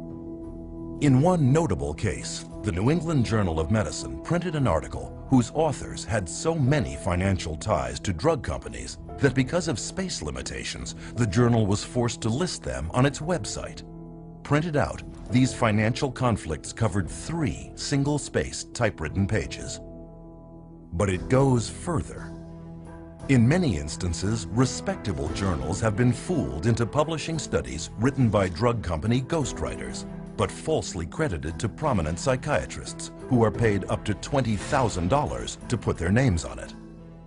The pharmaceutical industry has set up companies that are educational companies, and they create papers subpoenaed evidence has found these papers where on the top it'll say author ? i.e. they haven't yet decided who to invite to be the author of this scientific paper. Ghostwriting is very common. As many as 50% of published psychiatric research papers are written by ghostwriters. Sometimes the psychiatrist paid to put his name on the article hardly even looked at it. Take, for example, psychiatrist Dr. David Dunner, who endorsed Paxil as lead author in a 1995 study published in the Journal of European Neuropsychopharmacology, only to later admit he had never reviewed any of the study's actual data, but signed off on the summaries instead. Even the FDA's top official for the review of psychotropic drug clinical trials, psychiatrist Dr. Thomas Loughran, has repeatedly signed his name to articles ghostwritten by drug companies that promote the use of antidepressants and antipsychotics. Psychotropics now labeled by the FDA itself as having high risks of suicidal behavior and premature death. Besides their considerable influence over FDA policymakers, drug companies exert extensive control over psychiatric journals by means of substantial advertising budgets. Every other page is a pharmaceutical ad that they pay for, and so they are the livelihood of the journals. That's how they get published. Medical journals are completely supported by the ads from drug companies. Without the ads, the journals would dwindle away. Doctors look to scientific publications as the objective source. It comes from this university, this research being done by these, highly revered, very well-respected leaders in my industry. If I can't trust them, it's doctor to doctor. I'm not listening to those sales reps. That's different. This is doctor to doctor. I'm listening to the big guy. And, they've taken over that process. The scientific literature now, you just can't trust it.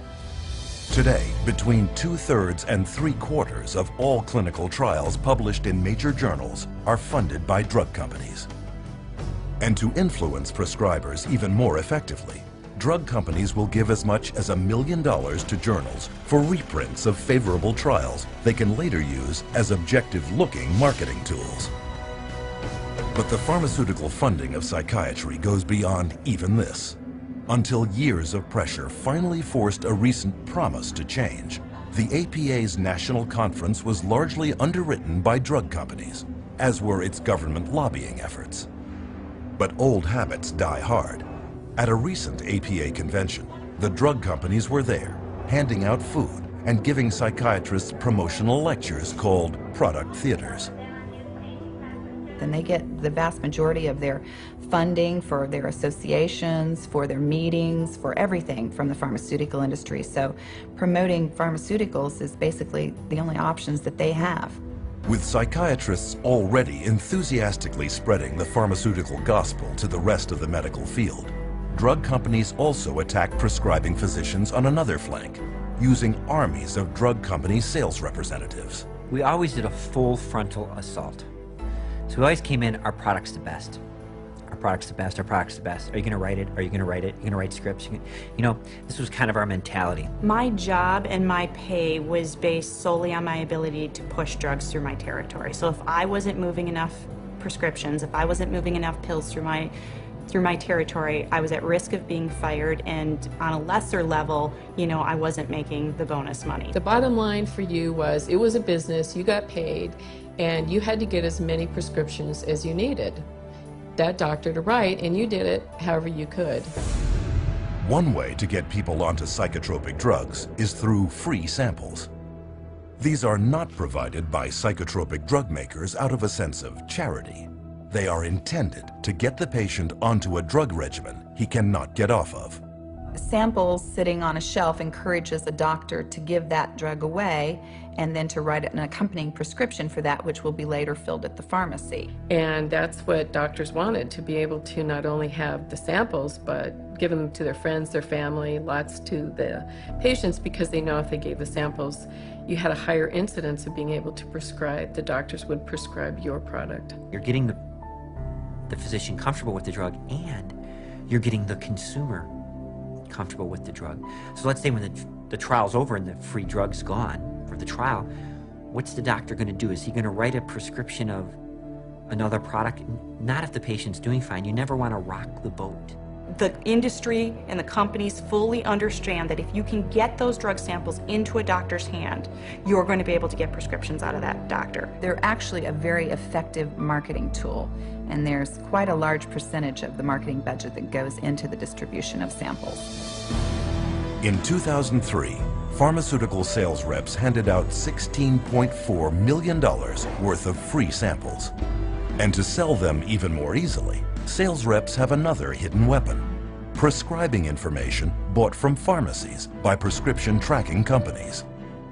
You'd get a list with like Dr. XYZ, Prozac, Zoloft, Paxil, Celexa, and it would tell you how many scripts, give or take, let's say 10, per month or per week, that physician was writing of those products. So we knew everything about our doctors, which ones were the most valuable, which ones to spend the most time on, and what we needed to do, and where their weak spots were. So it was very valuable in that you frequently, as the sales rep, knew better what the doctor was actually doing than the doctor did himself, because he wasn't tracking his own prescriptions. The drug industry now spends $22 billion a year marketing to doctors to increase prescriptions, an astonishing 90% of its marketing budget. And this investment has paid off. Today, psychotropic drugs are a multi-billion-dollar business, with over 2/3 prescribed by general physicians. But psychiatrists are the ones at the forefront, spreading the word. And when the use of psychotropic drugs is questioned or gets bad publicity, paid psychiatric opinion leaders deflect attacks and discredit critics. Or they may simply use their position to make the problem all go away. Case in point, psychiatrist Dr. Daniel Casey, chairman of the first FDA advisory committee that met in 1991 to decide if a warning label about increased risk of suicide should be added to the label of Prozac. At the hearing, family member after family member came forward to show how Prozac had damaged their children and loved ones. In the end, however, Dr. Casey and his colleagues voted against the label, citing a lack of evidence. But what many at the hearing did not know is that 5 people sitting on that 9-member panel had significant financial ties to drug companies. Casey himself became chairman of an FDA advisory panel that voted to approve another antidepressant, Zoloft, later that same year, and soon became one of Zoloft's most sought-after speakers. But the corruption goes beyond even psychiatrists at the FDA. Directors of major psychiatric institutions are likewise paid handsomely by pharmaceutical companies, such as the deputy director of the New York Psychiatric Institute, who one year received $140,000. Even government agencies are not immune from conflict of interest. In 2006, the state of Texas sued drug maker Janssen for flying the state's own mental health officials to other states throughout the nation to promote its drug Risperdal. Included were perks, travel expenses, and speaking fees. Even at the federal level, the chief of geriatric psychiatry at the U.S. National Institute of Mental Health was convicted that same year for accepting and failing to disclose over $250,000 from drug companies in exchange for consultations, retainer fees, and travel expenses. The result of these pharmaceutically paid doctor education campaigns is an explosion in psychotropic drug prescription, not just written by doctors, but by many others. I know some practitioners start people on drugs, on the antidepressants. There's unfortunately, a nurse practitioner that does it, and she's not supposed to. It's not in her protocol. Another nurse practitioner I work with has told me that she keeps doing it. It's gotten to the point where you have nurse practitioners, physician's assistants. There are times when that child doesn't even see a doctor. And we're seeing these prescriptions written for, and at best, the doctor may sign off on the bottom of that prescription. Medical professionals worldwide are handing out psychotropic drugs with seemingly few qualms because they have been assured that they are safe and necessary by the experts in the field, psychiatrists. The psychiatric community is completely responsible for the widespread use of psychotropic drugs. They're the ones writing the scripts to the large extent, and they're the ones that are proclaiming their supposed beneficial effects, and I think they're sketchy, the evidence isn't good, and the side effects are horrible. The psychiatrists are the facilitator of the diseases and therefore the prescriptions. Today, even official psychiatric organizations do not contest that the partnership between psychiatry and pharmaceutical companies in promoting psychotropic drugs to doctors is significant and almost impossible to avoid. But early on, this partnership realized that promoting to doctors was not enough. How could they reach their target demographic, the end user, and drive them into doctors' offices to demand these drugs?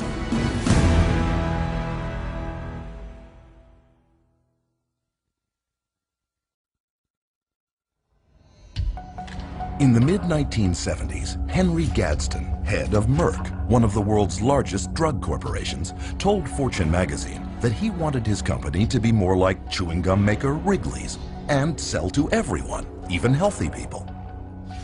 Has Gadsden's dream come true? Is marketing now driving the machinery of one of the most profitable industries on earth? Are psychotropic drugs really being marketed like chewing gum?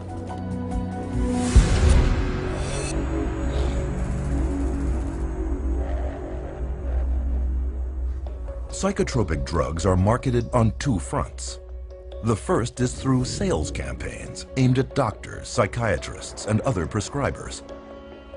And on a second flank, the drugs are promoted heavily to consumers, you. Until recently, however, it was rare to see a drug advertisement on television because, by law, drug companies had to list all side effects, a list far too long for a 30 or 60-second spot. But in 1997, drug company lobbyists pressured the U.S. Congress to relax this rule and allow them to mention only some of the side effects. With this simple change, advertising psychotropic drugs on American television suddenly became possible.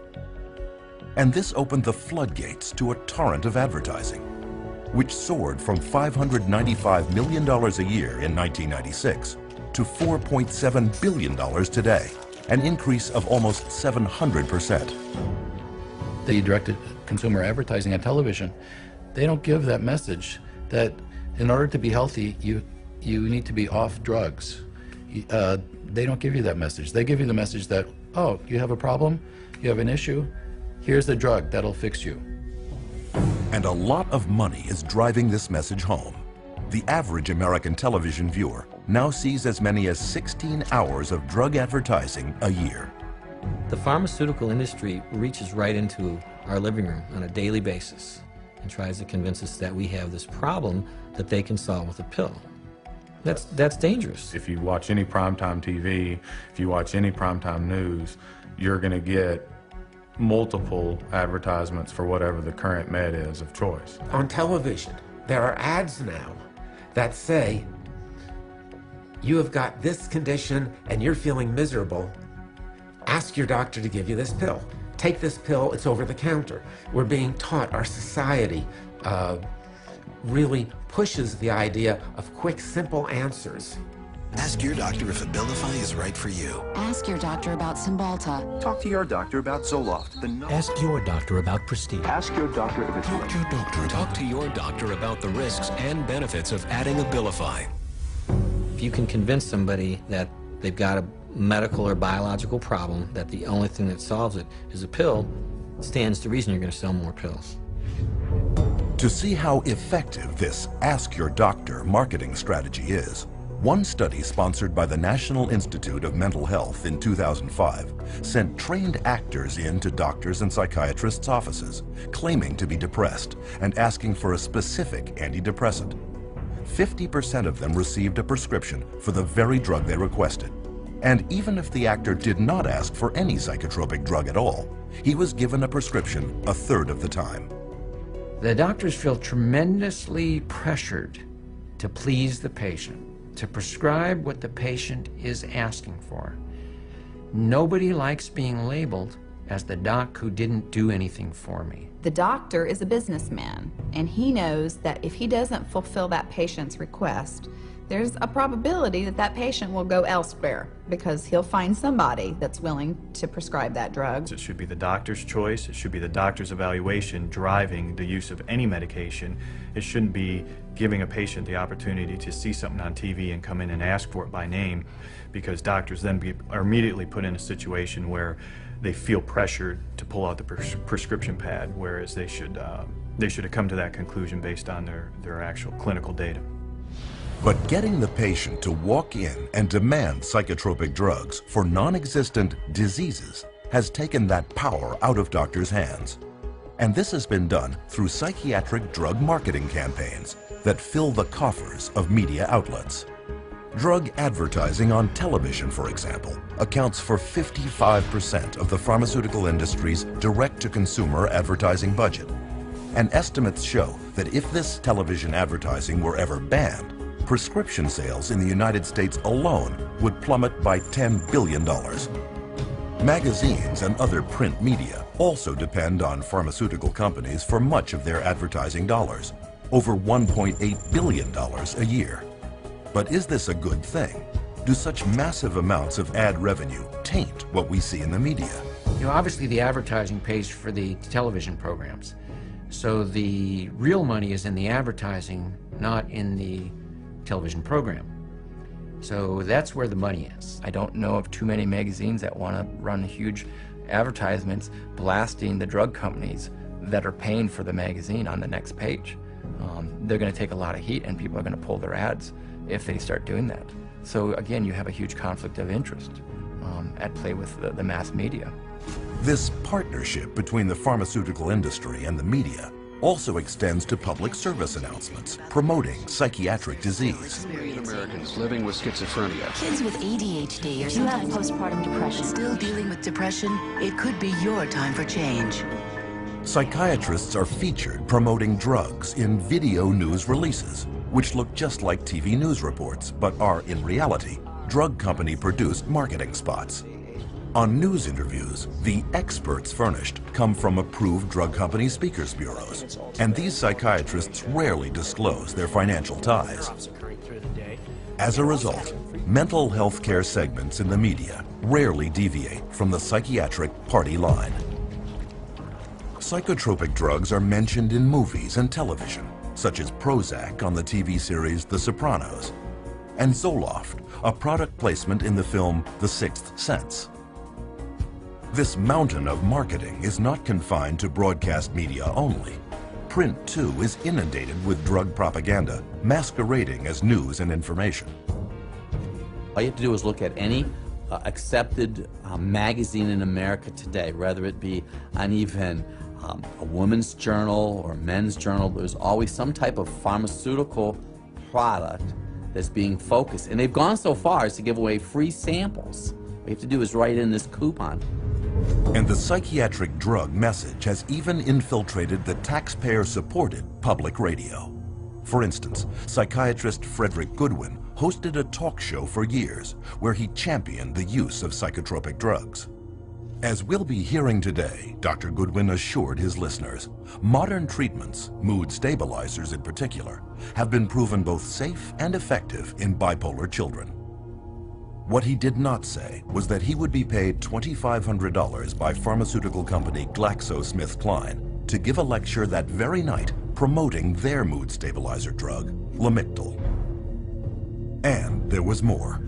The very week that Dr. Goodwin told radio audiences that there is no credible scientific evidence linking antidepressants to violence or to suicide, he raked in $20,000 from Glaxo, which had already admitted that it had suppressed studies revealing that its antidepressant Paxil increased the risk of suicide. Further investigation revealed that Goodwin had failed to report more than $1.3 million in drug company income.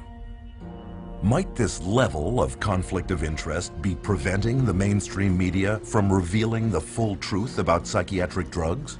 As long as we have direct-to-consumer advertising and the marketing dollars the pharmaceutical companies put into it, you will not hear a companion story or any information about a school shooter or a person who went to their work and killed all their family members and friends. You will never hear whether or not they were on a medication. What you will hear is how depressed they were. And you'll have consultant after consultant and psychiatrist after psychiatrist coming up and being interviewed to discuss how mentally screwed up this person was and how they weren't doing their treatment the way they were supposed to, or they didn't seek treatment when they should have. This story has protected psychiatrists and their drugs for decades. To understand why one hears it so often, one need look no further than the bottom line. As parts of large corporate giants, today's media companies are in the business of making money. And to their CEOs, keeping stock prices high is part of their job description. And when pharmaceutical advertising money is your lifeblood, there is little chance you will rock the boat. With traditional sources so compromised, one might wonder if the information they're getting on psychotropic drugs really is the whole story. But what about the internet? Well, psychiatrists and drug companies are already pushing psychotropic drugs in cyberspace too, with very few restrictions. If a patient goes online and looks up a drug and puts in a drug's name, and there'll be a bunch of sites that come up, many of those sites will be funded by the drug companies, but you won't be able to tell from the site. You'd have to, dig up, if at all. You may have no idea that that site was funded at all by the drug company. And especially those ones like Ask a Doctor, those are definitely drug company driven. Through every communication outlet they can influence, psychiatrists and drug companies team up to drum out one single relentless message. You are sick. We've got the answer. And ask your doctor. Women are a special target for these campaigns, both through magazines and daytime talk shows. This appears to be working, with almost 2/3 of all psychotropic drugs taken by women. We don't get the full truth because the media is owned by Big Pharma. You just turn on your radio or open your newspaper and you'll find ads. They're not going to bite the hand that feeds them. They don't tell the truth. It's a vicious cycle because the more these drugs are marketed, the more people want to take them. The more money goes to pharma to market more drugs. But despite their success, psychiatrists and the drug companies they work for are not satisfied only with media campaigns. So their next strategy is, how do you convince even more people to take psychotropic drugs, all the while remaining a hidden influence?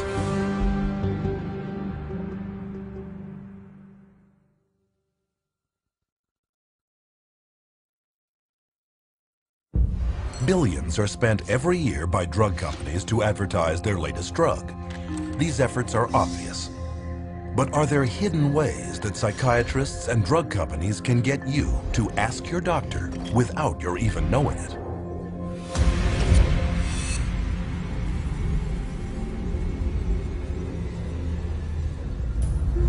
It might seem impossible that an appetite for psychotropic drugs could be created without one's even being aware of it. Could this possibly be true? Well, if you know what to look for, you will find drug marketing campaigns practically everywhere. In hospitals, programs promoting psychotropics air over closed-circuit television networks like the Patient Channel. You can find them in children's books such as Brandon and the Bipolar Bear, where a little boy is told that his feelings are caused by chemicals in his brain that can be controlled with good medicine. There are mental health awareness programs touring college campuses to promote mental health checkups. Another hidden promotion lured high school girls to a conference on eating disorders to pitch them Zoloft. Where do these campaigns come from? Many of them come from industry-funded front groups, operated by psychiatrists, but posing as compassionate patient support groups. A group that's focused on people who get depressed, or these support groups. Those are all also funded by and driven by, in large part, the drug companies. The fact that they're being, highly funded by the drug companies puts into question, the information that they're providing.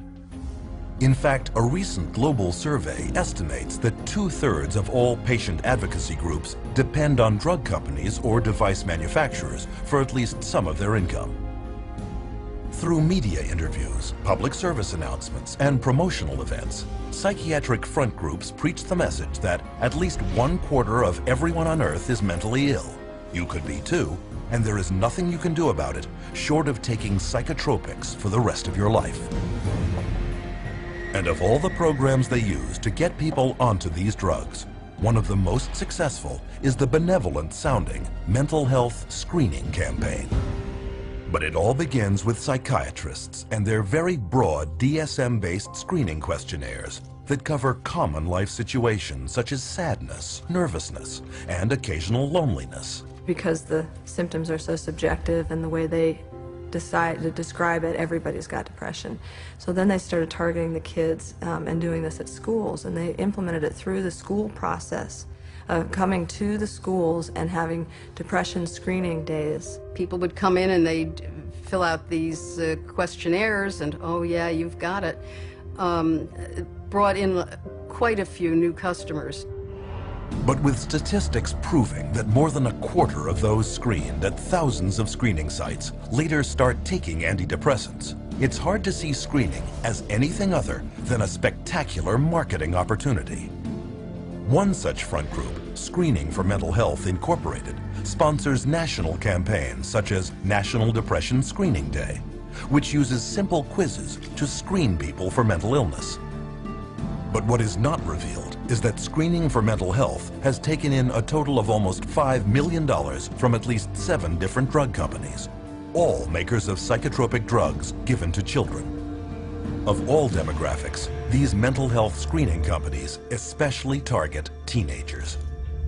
Teen Screen is the biggest such screening program in the world, a U.S. national program targeting high school students under the guise of suicide prevention.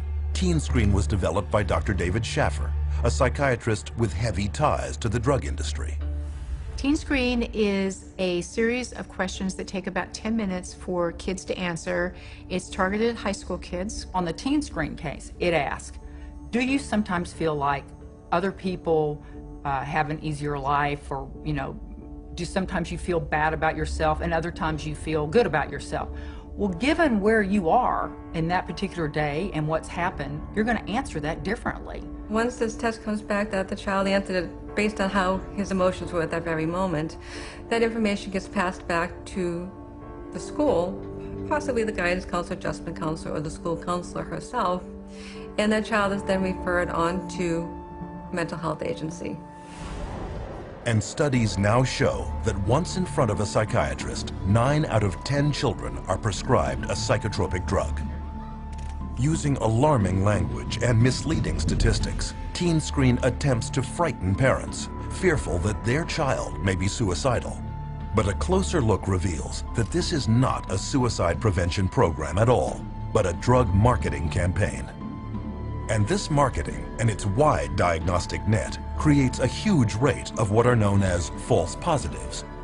By Schaffer's own admission, 84% of all students taking the Teen Screen test were falsely labeled as depressed or suicidal. Predictably, Teen Screen is viewed with suspicion by many parents. To get around this, Teen Screen personnel have offered school children such enticements as movie coupons or free pizza to motivate them to get their parent's signature on the consent form. To eliminate parental objection altogether, Teen Screen has even instituted a passive consent policy, whereby if the parent does not formally object in writing, the child is assumed to have gotten permission and is then screened. Typically, the permission slip that comes home is a permission slip that if you don't sign it, they will give the children the screening anyway. And for many who do complete the screening questionnaire, the results can be devastating. In Colorado, Teen Screen labeled over half of all school children as at risk for suicide, in spite of a government-documented teen suicide rate of less than 1 in 10,000. Far fewer odds than being struck by lightning. In fact, in the last decade, the American teen suicide rate has not risen, but has actually fallen by 25%. There's no data that supports that doing something like a Teen Screen is actually going to reduce suicides. they themselves have indicated that the numbers are so small, the suicide rate is so small, that, you know, you can't really get an accurate read on whether it works or not. On top of this, there is now evidence that, far from preventing suicide, screening programs actually cause it. The chair of the National Institute of Mental Health Research Consortium concluded participants were more likely to consider suicide a solution to a problem after the program than before the program. And research has shown that once put on psychotropic drugs, children are more likely not just to consider suicide, but to actually follow through. That you may have more people that are so distraught by the way they are when they're under the influence of the drug that they do commit suicide. And I think it's entirely possible that they're not, instead of saving lives, they're going to be losing lives to suicide. With no evidence of effectiveness on one hand and a huge downside on the other, Teen Screen is still being run in 43 states at over 500 sites. But it is not the only screening program aimed at children. The Youth Risk Behavior Surveillance System administers a 35-minute test in at least 45 states. Yet another, Signs of Suicide Incorporated, has screened thousands of children at 3,500 schools across the United States. They too are heavily backed by pharmaceutical money. And so far, for psychiatrists and drug companies, it has been a great investment. Throwing out a net in doing a typical teen screen or any type of mass assessment, we now have increased our client population tenfold by kids who need to be either seen by a therapist and or seen by a psychiatrist. The internet is another rich source of new prospects. Take, for example, the Patient Health Questionnaire, a 16-item checklist that allows anyone to diagnose himself with depression within 8 minutes. One of the questionnaires developers was psychiatrist Dr. Robert Spitzer, the architect of DSM-3, and its copyright is owned by Pfizer, the world's largest pharmaceutical company, and maker of the antidepressant Zoloft. There is also a 2-question version that can take less than a minute to advise you to ask your doctor. Online screening questionnaires abound, testing such potential psychiatric disease categories as bipolar disorder, ADHD, narcissism, self-esteem problems, eating disorders, and sex addiction. We all have ups and downs because that's what normal life is. If you administer the screening on those times where you have down, you're going to be labeled as having a mental health issue. Where if you took the same screening later, you may not be, but you've already been labeled that way. And that's the danger of that. And labels last a lifetime. So far, screening campaigns have been limited to those willing to participate. But what if the screenings are no longer voluntary? Will this lead to increased drugging?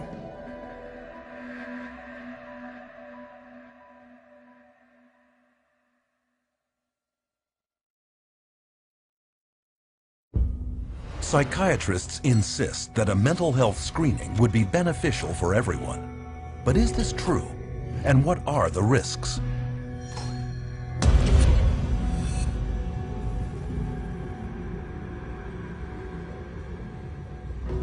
In 2003, a presidential advisory group known as the New Freedom Commission on Mental Health issued a comprehensive program that laid out its strategy for screening major segments of American society for signs of mental illness.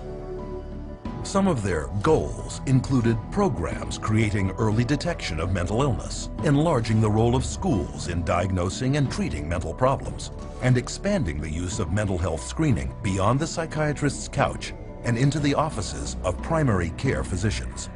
It's going to screen the population for mental health, the whole population. They're going to do it by stages, starting with school children, of course.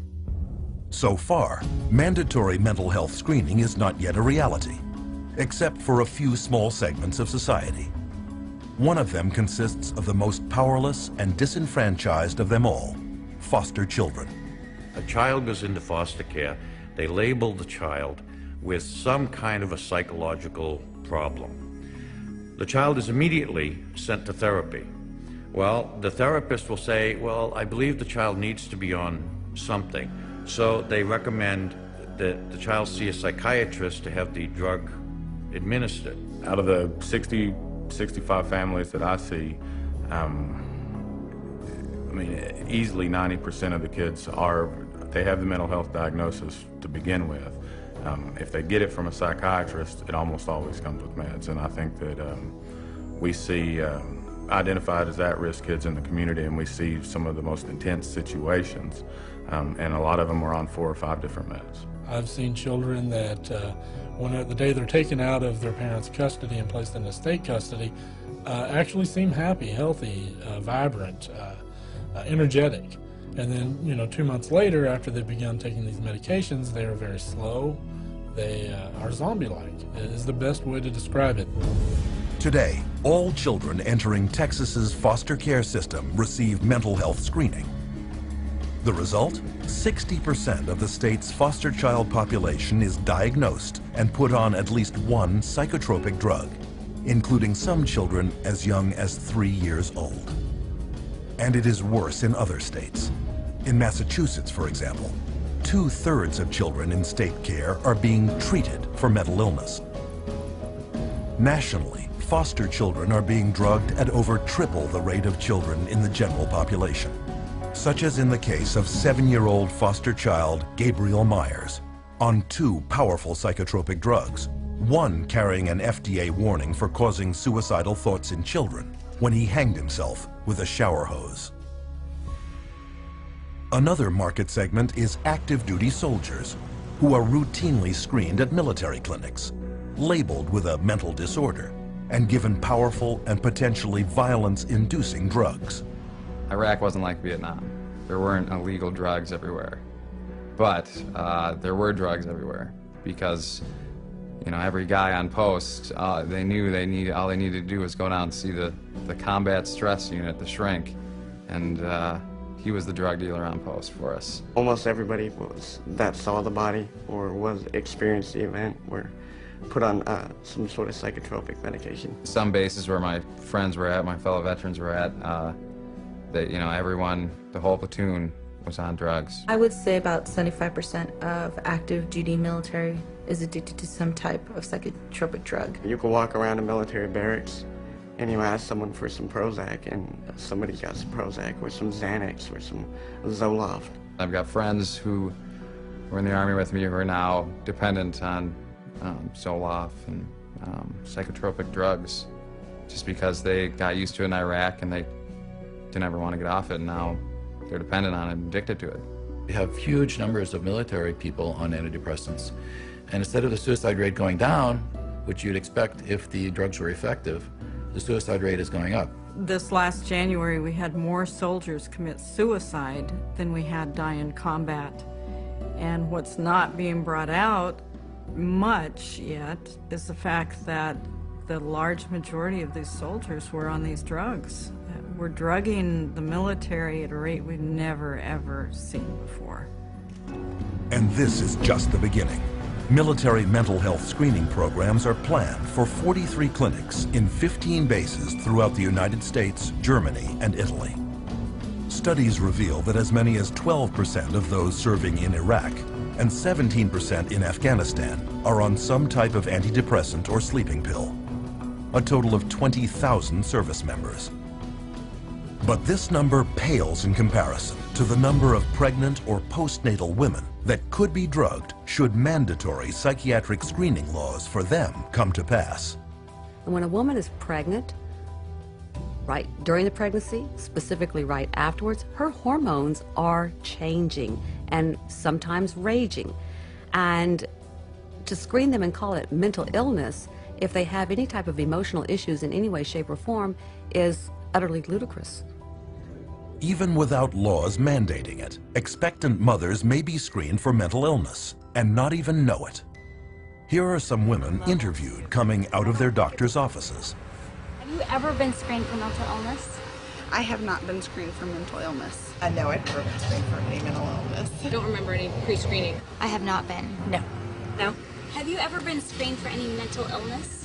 No, I have not been screened for any mental illness. Did your OB/GYN or gynecologist have you fill out a questionnaire that contains psychological questions? Yes, my OBGYN did give me a questionnaire that has psychological questions.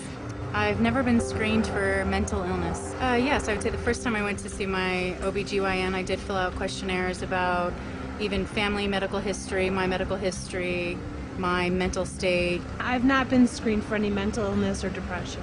I took a questionnaire at my 6-week checkup, and it basically asked me about if I was crying, if I felt depressed. Yeah, it was a questionnaire about depression. If you're depressed, or if you had any history of depression. Are you happy with your normal day?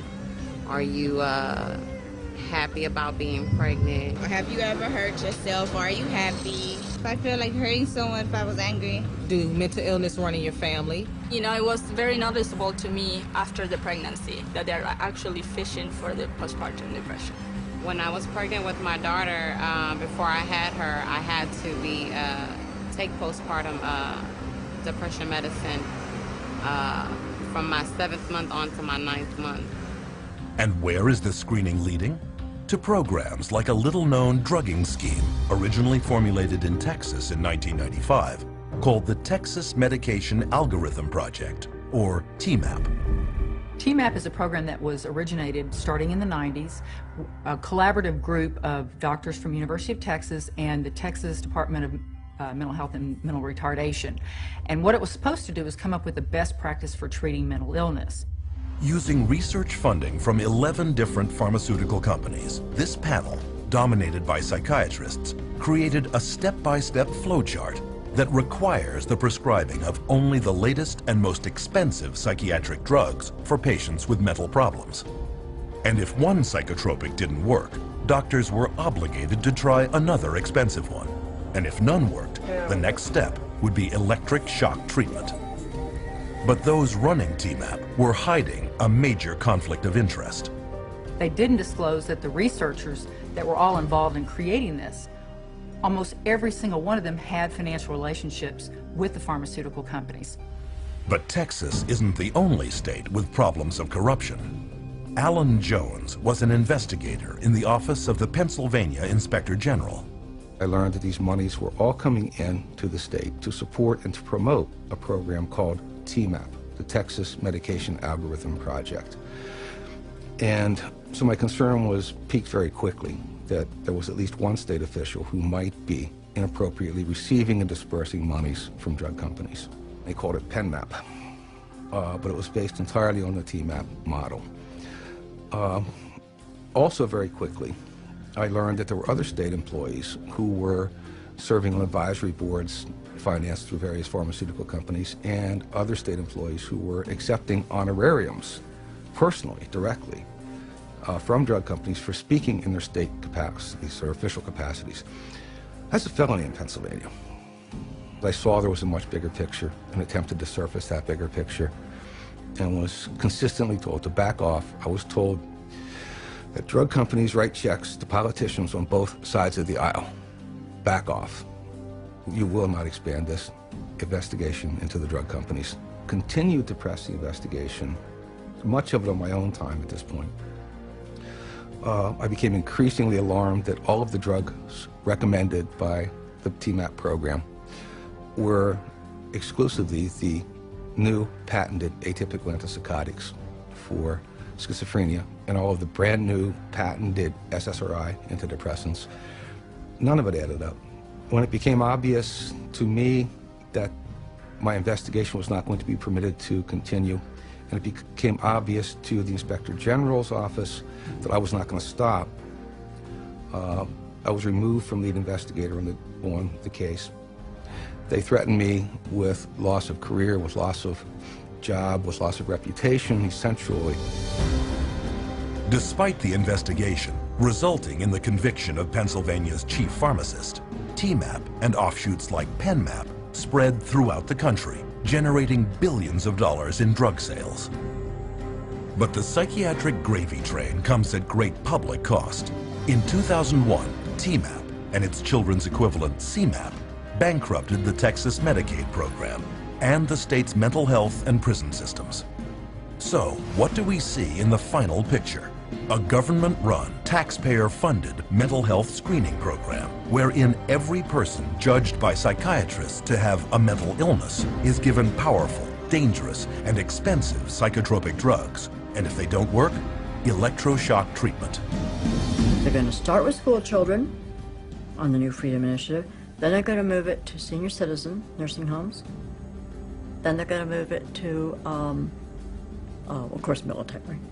And then parents. By the time you're 18, you've been screened in utero when you were an infant. You were screened as an infant when you first came out. You were screened in your daycare. You were screened then at school. You were screened at the pediatrician's office. You're screened in high school. You're screened over and over again. And to sit there and pass laws requiring that people be screened and drugged based on screening under state law or federal law is really, it's criminal. It should not be done. They're marketing this madness all over this country, and we are actually becoming an example for the rest of the world. So we're, again, the poster child, if you will, and so the rest of the world is spending more and more on drugs. I don't know that there was ever a time in the history of the world where people have been drugged to the extent of what we're seeing today.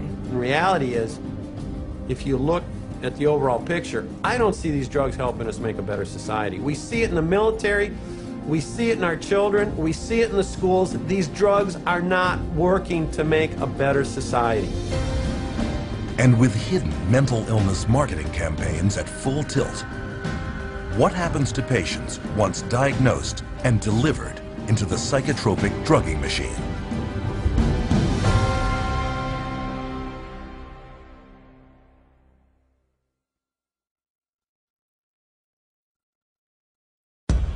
If drugs are being sold as safe and effective by psychiatrists and drug companies, why is it that we are seeing an alarming increase in consumer-reported adverse side effects? What are psychiatrists not telling us?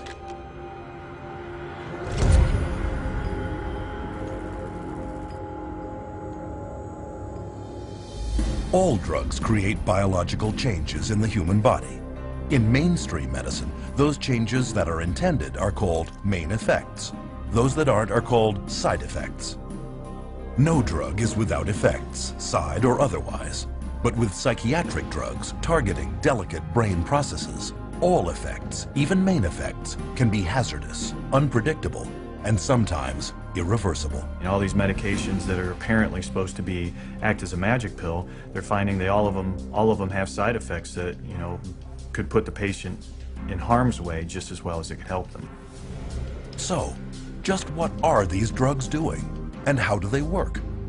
To find out, you should be able to locate much of this information in the drug's package insert, or PI. Contained in this insert is the mechanism of action, the drug maker's explanation for how the drug works on the body.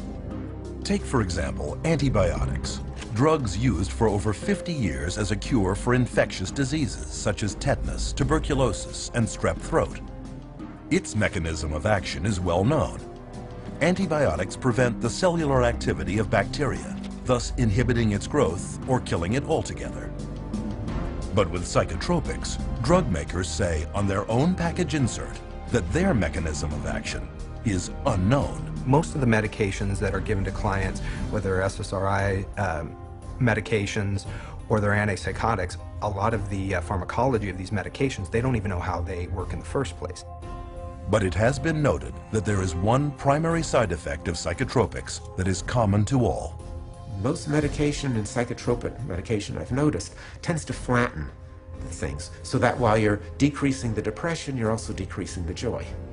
And so you're minimizing what it means to be human in the service of avoiding dealing with a problem. They can't connect to the world around them. They feel like there's no feeling, which is, you should have some feeling there. All that's doing is really numbing them down, and they're not doing the work that they need to do to resolve that issue that's going on somewhere internally. But the numbing of emotions is not the only way psychotropic drugs affect the user. Each of the 5 main classes of psychotropics has side effects of its own. Typical antipsychotics such as thorazine are powerful chemicals originally designed to shut down the central nervous systems of mental hospital inmates. They are now mainly used on people with serious mental problems, and they can cause feelings of helplessness, deterioration of the mind, neurological damage, dementia, trembling, twitching, and damage to internal organs, to name a few. Anti-anxiety drugs such as Valium and Xanax are prescribed for nervousness, anxiety, and panic disorders. They can cause patients dissociation, cognitive impairment, increased aggression, fatigue, hallucination, and acute amnesia. They've got foggy thinking, they're bloated, they have weight gain, they're now diabetic. It's one symptom after another, all caused from the drugs that they're taking, and they don't realize it. Stimulant drugs like Ritalin, Adderall, and Concerta are mainly used for people with so-called attention problems, such as attention deficit hyperactivity disorder. These drugs are very addictive and can result in stunted growth, weight loss, manic behavior, heart palpitations, neurological tics, cardiac arrhythmia, gross brain shrinkage and malfunction, anxiety, insomnia, violent behavior, and even sudden death. Ritalin, a stimulant commonly prescribed to children, acts on the body in a very similar way to cocaine, but is far more potent. And recent studies show that it can cause permanent changes in children's developing brains. So you're going to have problems, and it is shown that some of these medications, particularly the stimulants that they're giving like Ritalin and Concerta, all the ADHD medications actually shrink brain tissue. They know that these psychiatric drugs destroy cells, destroy brain cells, shrink brain tissue. How can that possibly ever benefit anyone? It can't. That's the simplicity. It's not possible. Antidepressants are a fourth class of psychotropic drug. As their name suggests, they are used to treat depression and mood disorders. The list of side effects includes blurred vision, dry mouth, low blood pressure, internal bleeding, weight gain, sleep disturbance, seizures, impaired cardiac function, and psychosis. The most common thing that I see is the sexual dysfunction. So women having a hard time reaching orgasm or just finding that their libido is lower. And I see that with men as well. And the second most common thing I see is weight gain.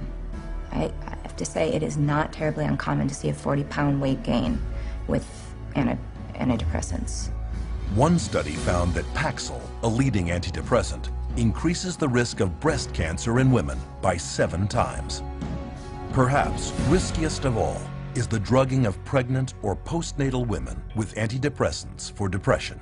When the mother takes the drugs, the psychiatric drugs, or any type of drug in that, like an antidepressant or an anti-anxiety or an antipsychotic drug, that's going to affect the baby as well as the mother, not just the mom, because the baby's going to get it straight through the umbilical cord, through the bloodstream.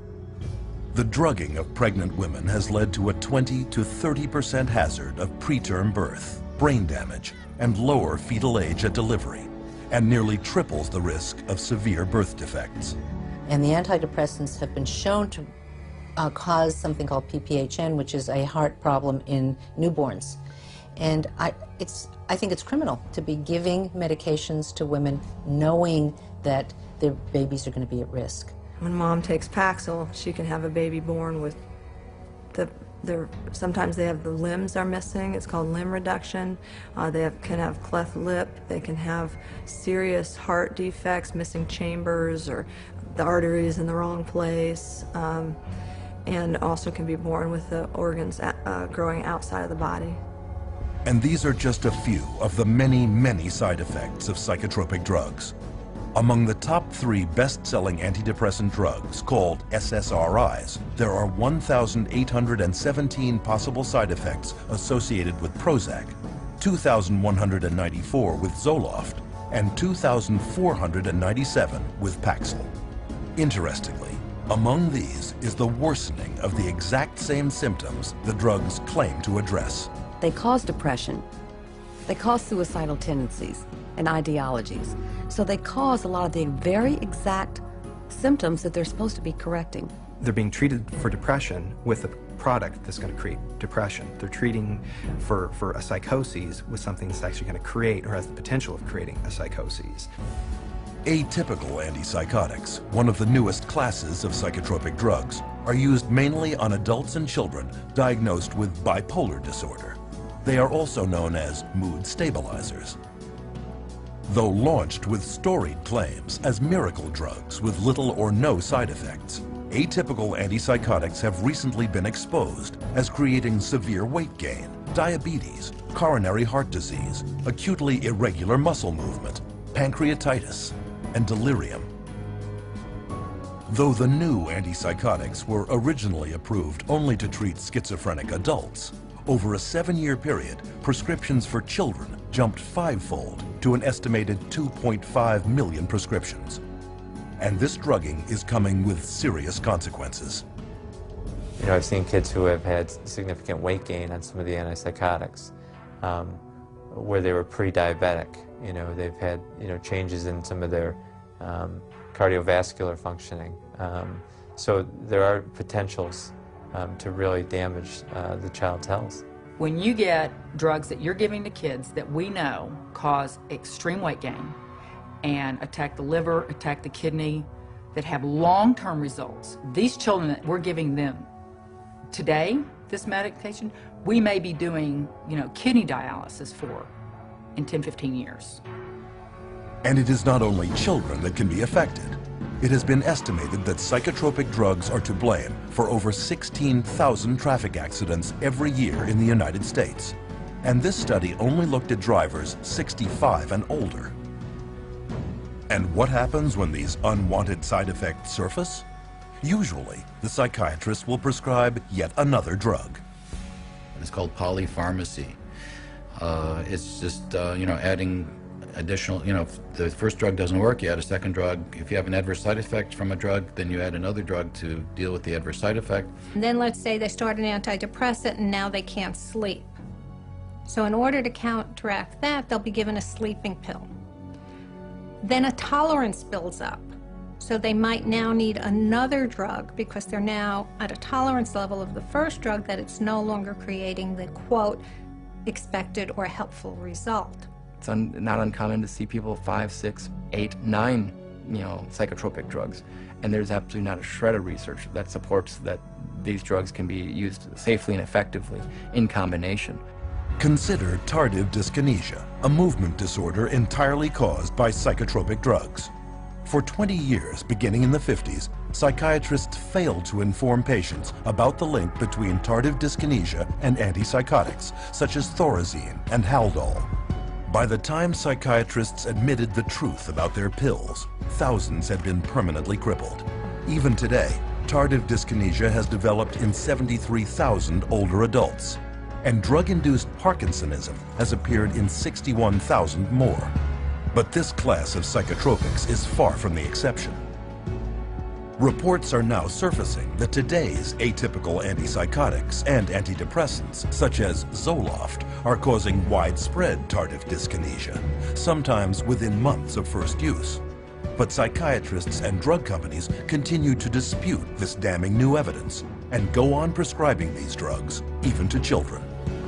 But of all the side effects experienced by users of psychotropic drugs, the most horrendous may be an intense inner agitation and restlessness, known as akathisia. These drugs can cause something called akathisia, which causes people to become very agitated, and actually a little nuts, you know, a little off balance, and they'll do things that they never would have done before, things that are totally out of character. This is a normal person without any history of auditory hallucinations, and all of a sudden they'll say there's voices telling them this is the only way to stop the pain, this is the only way is to kill themselves. Had patients tell me that they never, ever, ever had one single thought about suicide in their entire life until they started on the drug. An estimated 10 to 25% of SSRI antidepressant users, close to 7 million people in the U.S., experience akathisia. And Psychiatry's Diagnostic and Statistical Manual of Mental Disorders even admits the connection between psychotropic drugs, akathisia, and suicide. The statistics back this up. The suicide rate of the general population is less than 11 for every 100,000. But for every 100,000 people taking SSRIs, the suicide rate jumps to 718, over 65 times more.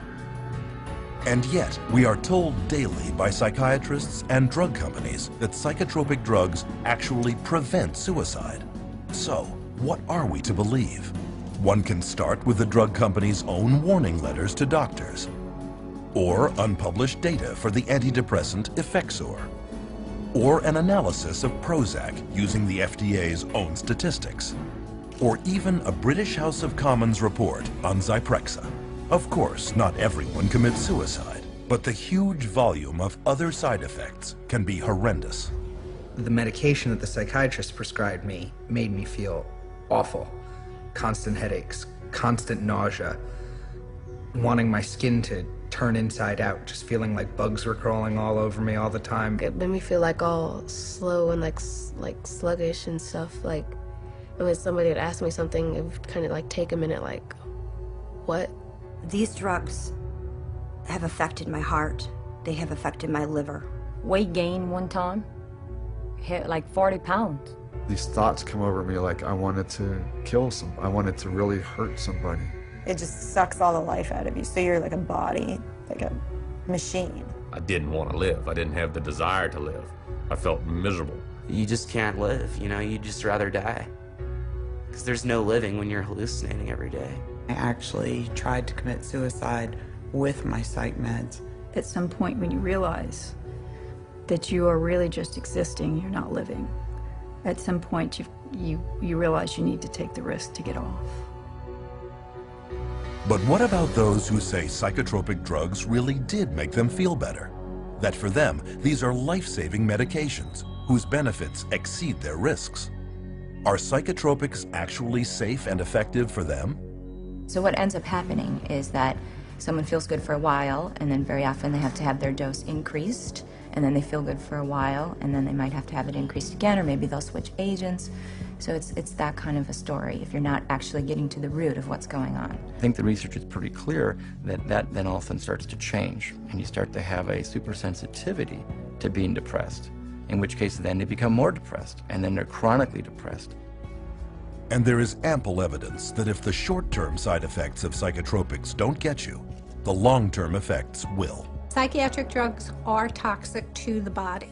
They do build up in the body and add to the body's reserve and reservoir of toxins that will suppress the immune system, and the body will try and fight them as foreign objects. If they're on these medications for years and years and years, I mean, one of the things that we know about adults and some of the, for bipolar and schizophrenia is that they're dying at younger ages, and these are adults. So if we're starting this medication approach with young kids, what is their life expectancy going to be? No one's really examined it or is looking at the big picture, which is what's it really do to a society with a proliferation of mood-altering, emotion-altering, or blunting in a society at large. And I think we're going to really see a huge increase in violence and suicide and a lot of bizarre behaviors that we haven't seen, because for a very short period of time, only in the last 60 years, have we really started medicating, intoxicating our brain with these incredibly toxic substances. The very real probability of significant long and short-term side effects should give anyone considering taking psychotropic drugs great pause. But what about those already taking them, who, no matter how hard they try, cannot get off?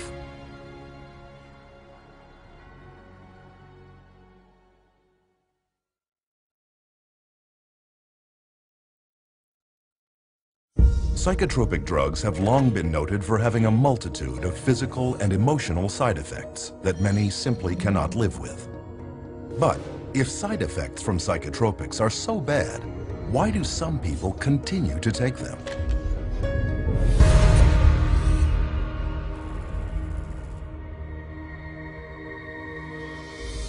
Psychiatrists, drug companies, and even government agencies are entrusted with the safety of the drugs they put on the marketplace. And while they will reluctantly admit to most side effects of psychotropics, there is one more that they almost never mention. Every single one of these drugs are addictive, psychologically and or physically addictive. They change your body's makeup, you change your body how it reacts to things. And so even though people, in their psychological state, they may be over their depression, they physically will need that drug still. And so that becomes the complication of getting them off. I have people come to me on a weekend, they've run out of refills, and they say to me, if I don't take this drug, I'm going to get sick. If I don't take this drug, I'm going to get sick. We don't talk about psychologically. We don't talk about depression. We don't talk about anxiety. I am going to get sick if I don't take this drug this weekend. It has nothing to do with psychology. But listen to what some psychiatrists questioned at a recent APA conference had to say about addiction. How addictive are psychiatric drugs?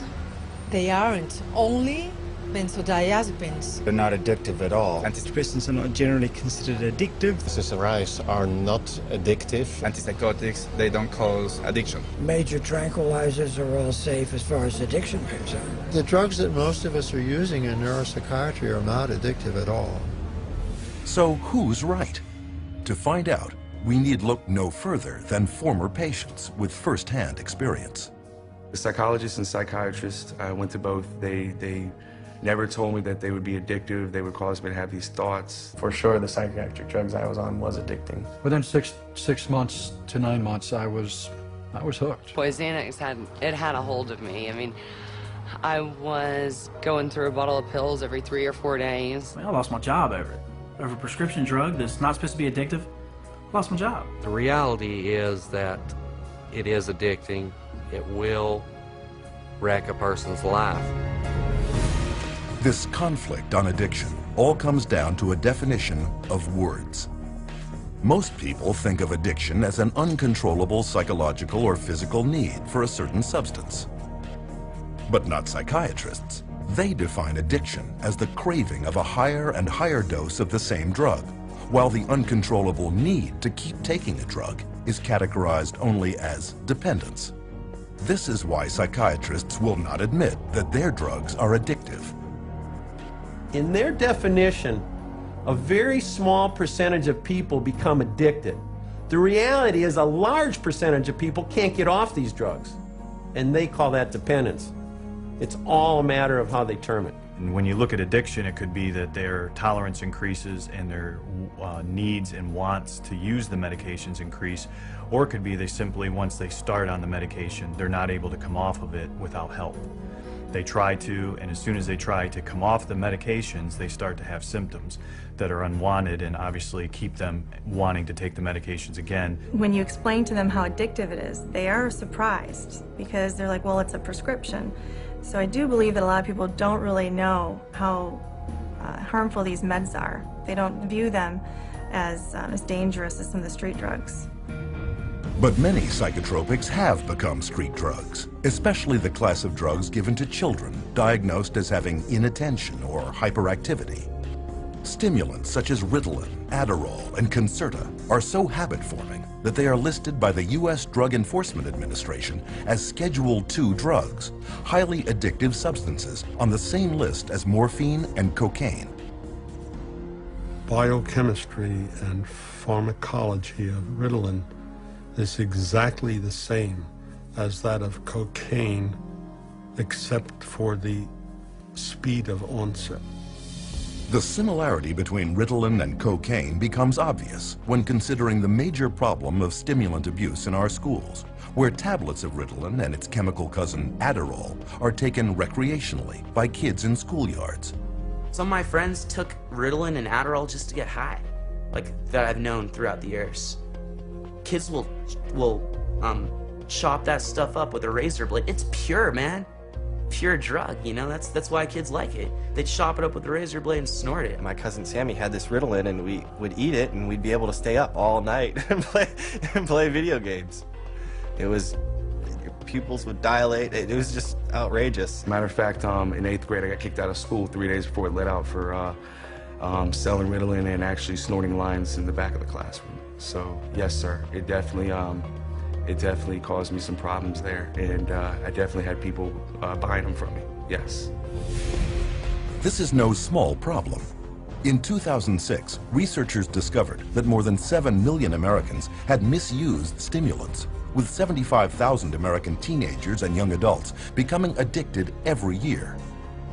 Beyond just addicting its users, stimulants are also well known as gateway drugs that lead to further addiction to such street drugs as cocaine, heroin, and methamphetamine. When you provide drugs in a manner in which most of our children are being provided drugs at an early age in life, only prepares that child to be on more drugs as they get older. And yet in several recent publications, psychiatrists actually encourage children labeled ADHD to take stimulants to reduce future dependencies on cocaine and other street drugs. But evidence shows that not only is this theory unfounded, but the reverse is true. When I've spoken to people who are methamphetamine addicts, they said that the drug that they started taking almost consistently was Ritalin. The longer a child is on Ritalin, the more the likelihood that they may become addicted, whether it's Ritalin or Concerta or Adderall, okay, or a number of other drugs. Stimulants aren't the only psychotropic drugs carrying a high potential for addiction. Benzodiazepines, for example, are tranquilizers that can become addictive within 14 days. Take, for example, the benzodiazepine Xanax, which after only 5 years on the market was producing 1.5 million addicts every year. And getting off can be very difficult. Symptoms of Xanax withdrawal include shakiness, loss of appetite, muscle cramps, memory and concentration problems, insomnia, agitation, panic, and anxiety.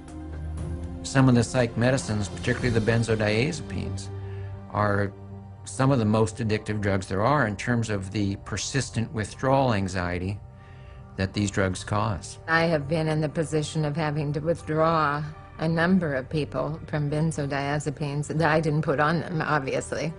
And it's difficult. It's really difficult. Prescription benzodiazepines, I think, are much more dangerous and much harder to come off of for the patient than the street drugs are. But survivors will tell you that benzodiazepines are not the only class of psychotropic drug that is extremely hard to withdraw from. I had about a 10-year time frame in my life where I abused both street drugs and prescription drugs.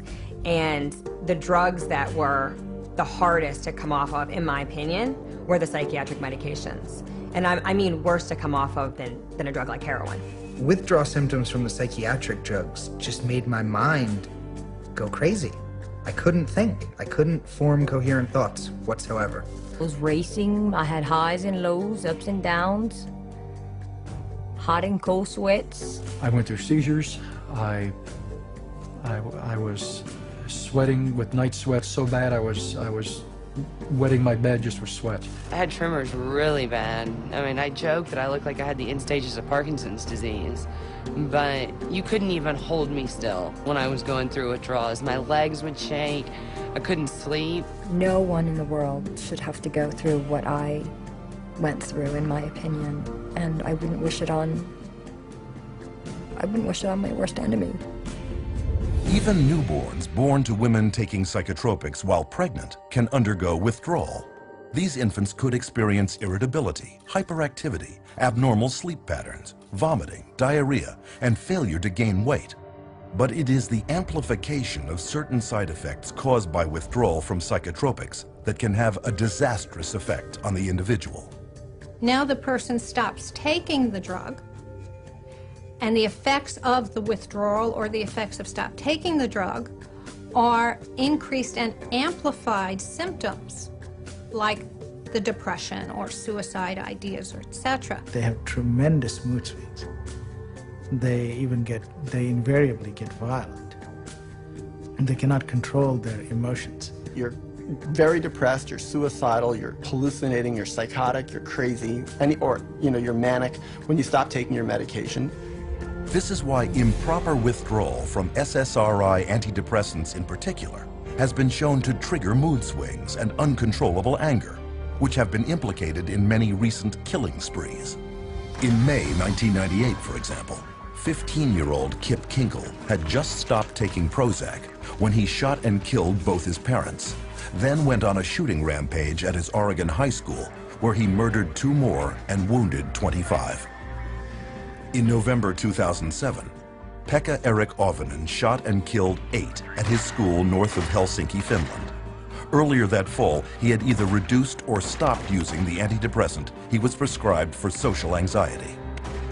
Valentine's Day 2008, Northern Illinois University, Stephen Kazmierczak walked into a crowded lecture hall and opened fire, killing 5 and wounding 18. A few weeks earlier, he too had abruptly stopped taking his antidepressant.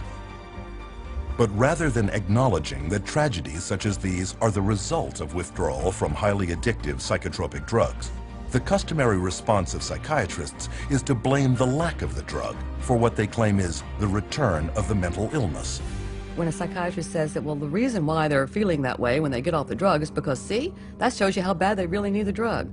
Here's the deal. There's no way that that's true. The reality is, when they stop the drug, they get depressed or they have withdrawal effects of various types. And the reason they're having those effects is because it's a withdrawal effect from the drug. All you need to do is you need to sit down and listen to anyone who's been on these medications and wants to come off them. And you listen to their story, and you listen to what they're going through, why they want to come off of them. And that's it. The conversation stops. The debate ends. My name is Robin, and currently I am withdrawing from lorazepam, and I am at the 0.4 milligram dose. There we go. Today, I was totally exhausted. I've had 4 nights, 2 nights of insomnia, and then a good night's sleep, then 2 nights of insomnia. Well, just hoping that I can sleep better tonight. Didn't sleep good last night. Well, as you can see, today I don't care. I did not get ready, and my wave went down. I'm down in the valley today. One of the side effects or withdrawal symptoms for lorazepam can be night sweats or hot flashes, a little lightheaded and kind of dizzy, anxiety, sore throat, weepy, very, very tired, grouchy, just overwhelmed, distraught, distressed. I began to experience suicidal thoughts. I think I've said a little bit to my husband, but he was already worried enough. This is really the first time I'm saying something about it. I feel like I could have a nervous breakdown. You know, there are just times like I hit a brick wall and I can't do it anymore. It's going to take another, maybe 18, 19, 20 weeks to get off of it. And that is very overwhelming to me. I'm weary today. And this is how I used to be for many weeks with lorazepam. And that's the hardest thing, is you are trapped into living it out the way you have to live it out in order to be safe. So that's frustrating. I just want my life back. And that's where I am today. It took months for Robin to wean herself off just one of her psychiatric drugs. And addiction specialists agree that slowly withdrawing is the only safe way. You just can't cut people off from these drugs. Sometimes it can take up to a year or more, depending on the person and how long they've been on the drug and how we wean them off. You can't stop these drugs cold turkey. No. I would never advise anybody to just stop them. They need to be under the care of a medical practitioner. When some of my patients come in and they talk to me about getting off of psychiatric medications, I really caution them not to just stop their drugs cold turkey, because that can really send them into a tailspin. The data is right there. It's going to cause the symptoms that it causes. It's going to have withdrawal effects. And they know it. There's not a psychiatrist that doesn't know it. And yet psychiatrists tell us that psychotropic drugs are the only way to keep people from insanity and alleviate mental distress. But is this really the case? Or are there other choices, effective, inexpensive, and drug-free, that could accomplish all the empty promises left broken and unfulfilled by psychiatry?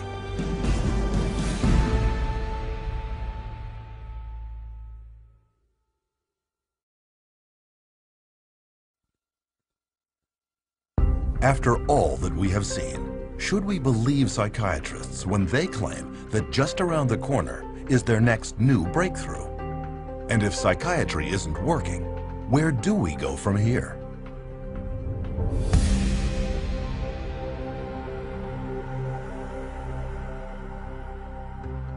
When we look over the landscape, one question becomes clear.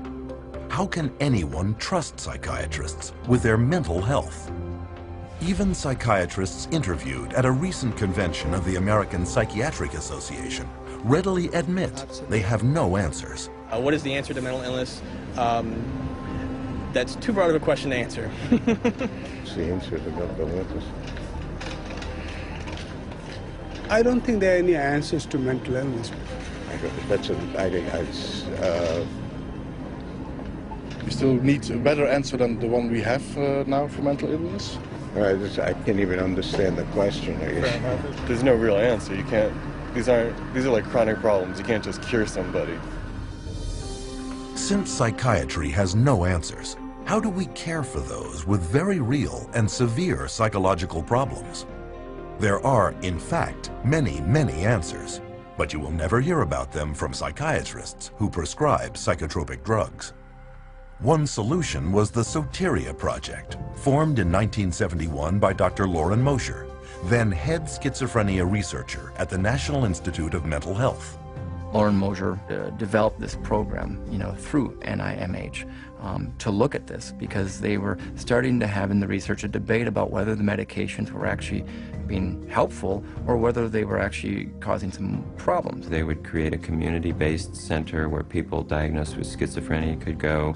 It was going to be non-drug oriented because he didn't believe that psychiatric drugs were the answer to schizophrenia. It provided a place to where there could be people there who would be supportive and be there during the time they have a crisis. Instead of medicating them, be there with them and help them through it. And the results were staggering. Soteria residents did significantly better than their peers who were on drugs, with far fewer readmissions. The success of Soteria House proved that understanding and compassion could relieve mental turmoil far better than psychiatric treatment, and without the nasty side effects. But despite this, Dr. Mosher's breakthrough would soon be utterly rejected by a psychiatric community dependent on psychotropic drugs and pharmaceutical money. In Dr. Mosher's 1998 resignation letter to the American Psychiatric Association, he wrote, "Psychiatry has been almost completely bought out by the drug companies.